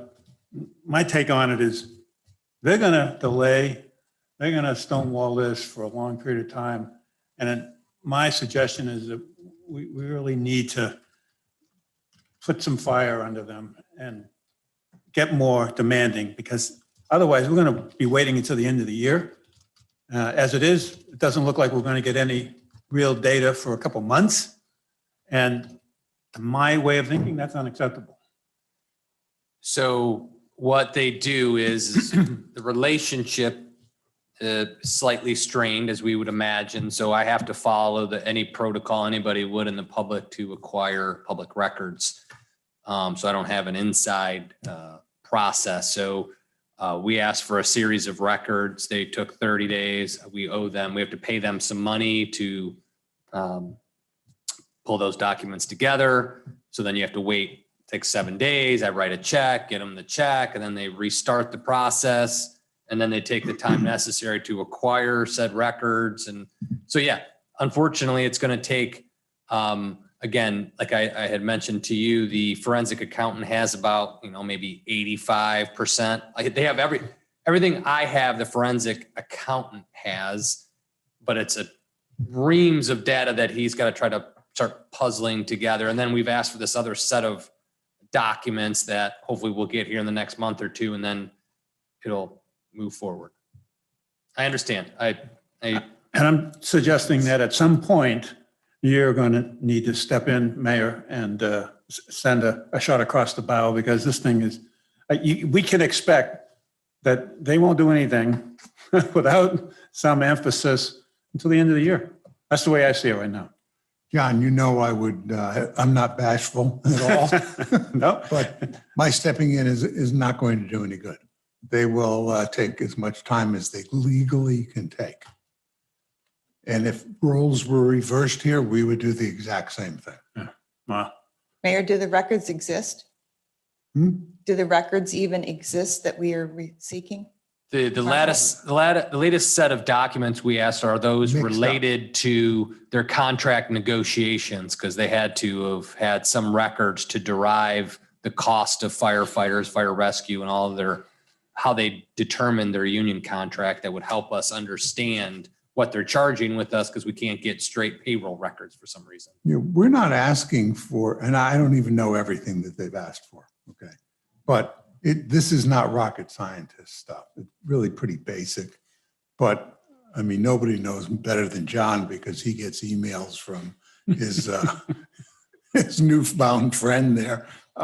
They're, you know, they're not, I'm not going to use messed up, but they have so many problems there. Every week it's yet another issue. Scandal, not issue, scandal. Scandal. And the kinds of information we're asking for is really pretty basic stuff. You know, how much did this cost? What were the salaries for these people? I mean, this is standard information. If we're a contractual partner, why is it we have to seek them through FOIAing and eliciting payments? Well, because we've now, you know, Because of the canceled the termination? contract. They're not looking for long-term relationships. They've put us not so much on a back burner, but they've put us into the standard process. Okay. And he, unfortunately, Marshall has to work within now the standard process. He can't, you know, call up Chief Tommy and say, hey, can you get me X, Y, and Z? And Tommy says, yeah, sure, I'll get it for you. And 2 days later, it shows up. That's gone. He's now a regular citizen that goes through the request for information, public records. So, you know, I can make a phone call. It's not, they're not going to turn anything special for me now. Okay, well, I stand by my comments. But at some point, this becomes ridiculous. The last thing I would say is that we've all experienced a new word in my dictionary, which is satori. Does anybody know what a satori is? S-A-T-O-R-I. It's a sudden enlightenment. And that's what's happened to us with the Surfside collapse. The enlightenment is knowing everything we need to know about certifications and a process that this town hasn't done before, and is something that's really important, no question about it. And I'm looking forward to how this unfolds. Thank you. Okay. Peg? Yes, thanks. Just along the same lines of John's request for more data from Del Rey. In 2018, I've been serving 10 weeks, and we requested backup for the true up, and it never was. We waited and waited and waited and finally took the money out of reserves. So that's why I ask if it exists. But thank you very much for everyone's hard work. I hope everybody understands my position on this whole issue of reclassifications. I am definitely positive, very much so, on getting this done. I mean, that's why I got with Jeff the very next business day. Okay. I could guess that you were in there at 7:30 the next morning. Oh, for sure. I knew It's- you were. It's very, very important that we get this done. And I really don't want to wait for everybody else in the county to do it. We need to move forward on it.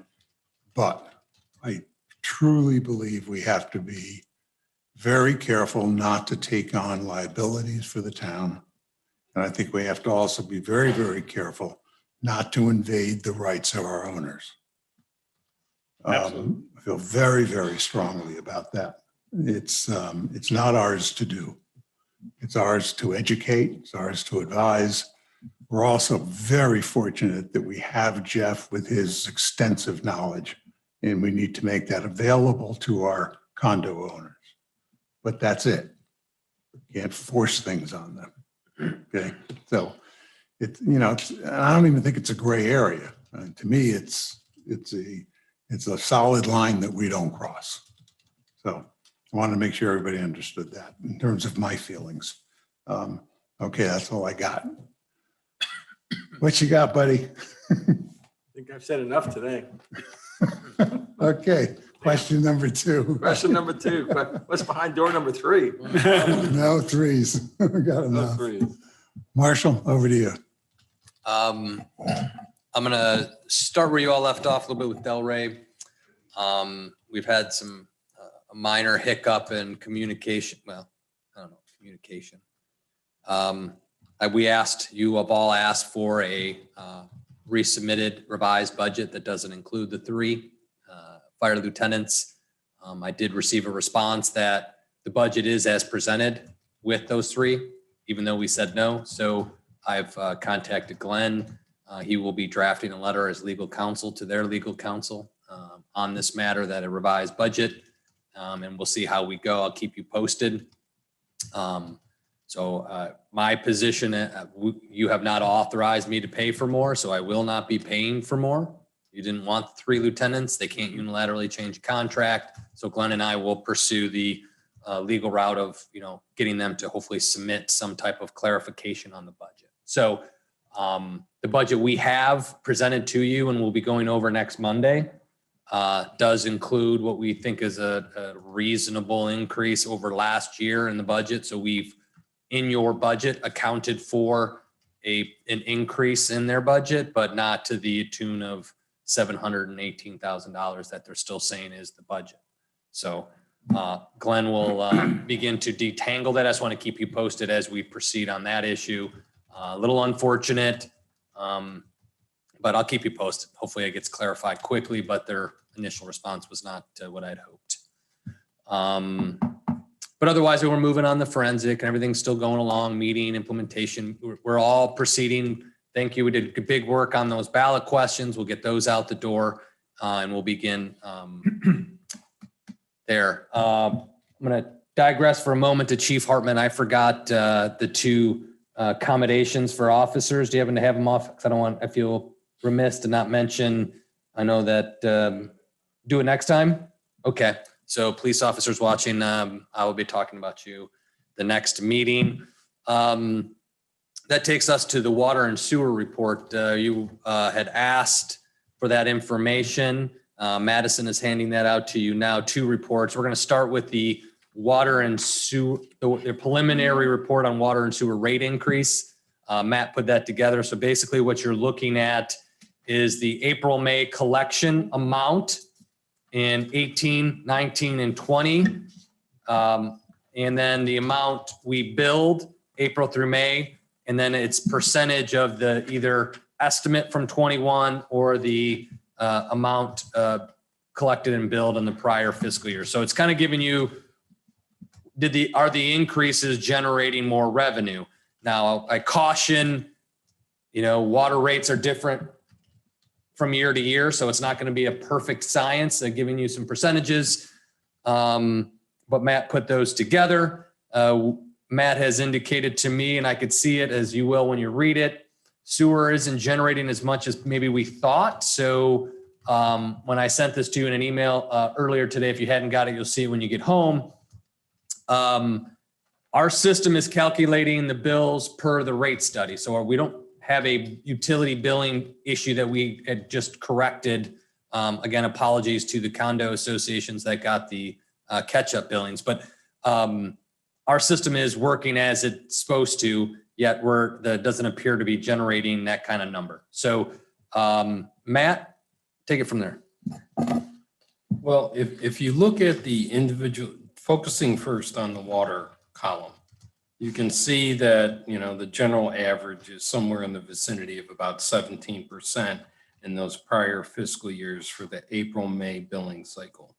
You see for current fiscal year that it is up a bit, a couple of percent, and that's would seem to reflect that we would be on track or ahead of the projected amount for the second half of the year. If you look at the bottom half of that chart, you'll see a base revenue that was based on our prior rates, and then the amount that the rate consultant had projected for the April through September timeframe.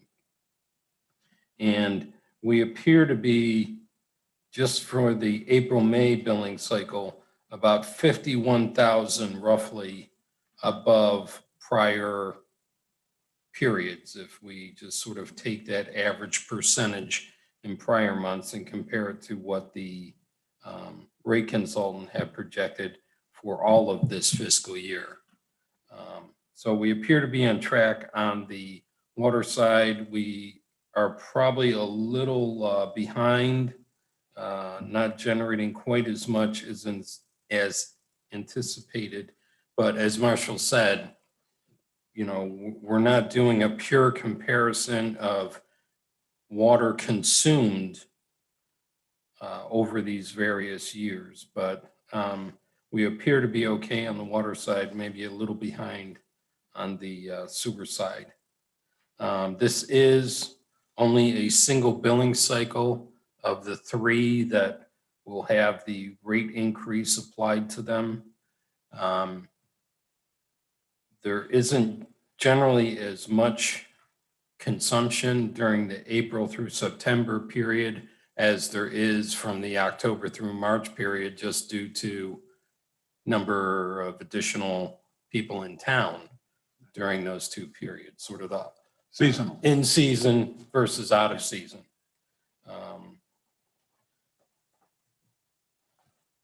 Don't you think that the major impact, though, is because of COVID? A lot of people left, right, this year, once supposedly it ended, right? And so that would drop it down just by having less people in town. I have to believe that right now, we have the lowest number of people in town than we probably had for years. Maybe. I don't It's just my off the top. Got to remember, when we were looking at the buildings, though, the buildings don't have seasonal variation on water much, because the vast majority was outdoor. Wouldn't it? Wasn't a big seasonal variation. Oh, it is now. Well, it's because you were in Boston. I know you're the biggest water user in town, right?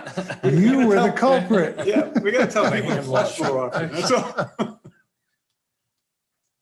Sorry. That's all right.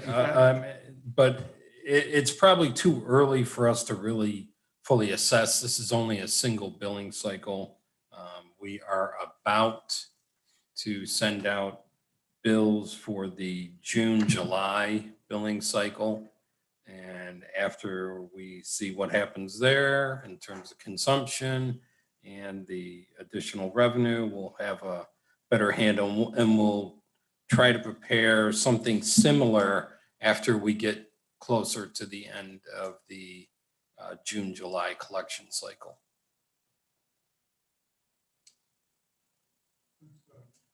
Good start. Thank you. Yep. Certainly. We'll look forward to more data as it unfolds or flushes. And then the second item that I gave you was the commission had asked, some rough financing options as it relates to a bank loan versus bonds, and what that would look like on an annual basis, and what that might look like for estimated millage rates. So Matt put together this spreadsheet, kind of showing you what each of those instruments would look like: a 10-year bank loan, a 15-year bank loan, or a 20-year bond issue, just to kind of give you some ideas. And we did it for 3 different finance scenarios, either 4.25 all the way up to 6.25, to just kind of get an understanding of, what that would look like if we took out a 10-year or 15-year loan, what our annual debt service would be, and then total debt service over the life of the loan. And then there's some property owner impacts at 500,000, 1 million, and 1.5 million, just so you can kind of get that to what it would cost folks. Very interesting.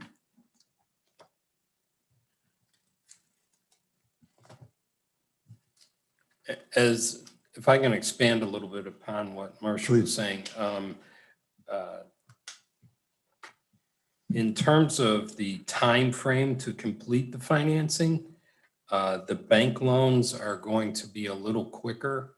We can participate in a Florida municipal loan program run by the Florida League of Cities that already has professionals pre-contracted. They would handle, they have a financial advisor, bond counsel, disclosure counsel, and will handle an RFP to do a solicitation amongst, I believe they say 30 to 40 banks that they will solicit for a financing. If we were to try our own and move forward with our own bond issue, we would first of all need to make sure that we had referendum language that authorized the full faith and credit of the town as the repayment, but we would also have to assemble a financing team. We'd have to do our own RFP for financial advisor, bond counsel, disclosure counsel, possibly trustee. And just those solicitations, even if we initiated them very soon, are likely to take several months in and of themselves, whereas we could probably have the bank loan financing completed by the time we would have the solicitations done, just to put the team together for a bond issue. Also, there's greater documentation required for a bond issue versus a single loan agreement to do just simpler process.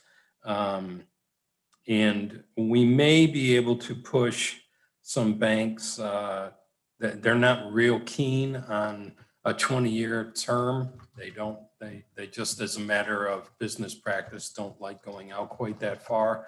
We won't have any problem, and we'll get a lot of responses back on a 15-year bank loan. We push it out to 20, the number of responding banks will drop from 30 to 40 to probably less than a dozen. Yeah, but the rate goes up also. The rate goes up also, sure. They're taking risk over that period. In fact, we may see some solicitations from responses from banks where they will go for an initial 10-year period, have an interest rate reset, and then do the other 10-year period. And that just doesn't make a lot of sense for the town to expose itself to that risk when rates right now are near historic lows. You just threw, I'm assuming just through the 4 250, 5 250, 6 250. You just grabbed at some numbers just to kind of see what this would look like, correct? Yes, I mean, we can, when we get a little better handle, and I think that is sort of, as this project matures, we'll get a much tighter handle on what the actual cost of issuance and what the construction costs would be for the total financing amount. And we can adjust this, you know, it's based on the recent info. It's probably closer to a total of 5 million is probably the best guess at this point. In terms of, My guess is probably closer to 7 or 8. are you factoring just the fire station or the No. fire station and the equipment? The total amount we'd want to finance. Well, I don't see that being a big problem in terms of our participation in the loan program. Good. If it was at 5 million versus 7 million, Okay. obviously it'd be higher debt costs and whatnot, but it's not going to really, that's not a limiting factor in our participation in that. So do you want to see a display with at, I can certainly prepare numbers if you would care to see it at 8. 8? At 8? Yeah. Okay, that's not a problem. Again, Marshall's Eight looking at me. million, 8 million for the construction costs and then some amount of issuance costs on top. Well, I was just thinking in general, if we were to take 2 out of reserves and finance 8, figuring it costs us 10 all in to get this thing going. The Sure. rest, Marshall's looking at me like I'm nuts. No. We'll have that conversation. Yeah. If it's just for guideposts, to kind of mark the lanes a bit. That's all it is. Because I think you guys will have a more robust conversation once we start looking at everything, how much you're going to cover, what the appetite for an expansion looks like. You know, an architect will build you the Taj Mahal if you ask them and pay their fees. But I've been trying to get the architect a little bit to, he has to keep it in bounds too. So So I'm just thinking on our preliminary thinking, that's kind of like the round numbers. And then I was just like, well, how are we going to pay for this? And because some of those costs, you may not want to, we'll cross that bridge. That's a long conversation, but just to look at the numbers doesn't hurt. And Mr. Mayor, that's all. maybe throw in one thing, Marshall, I talked a little bit today.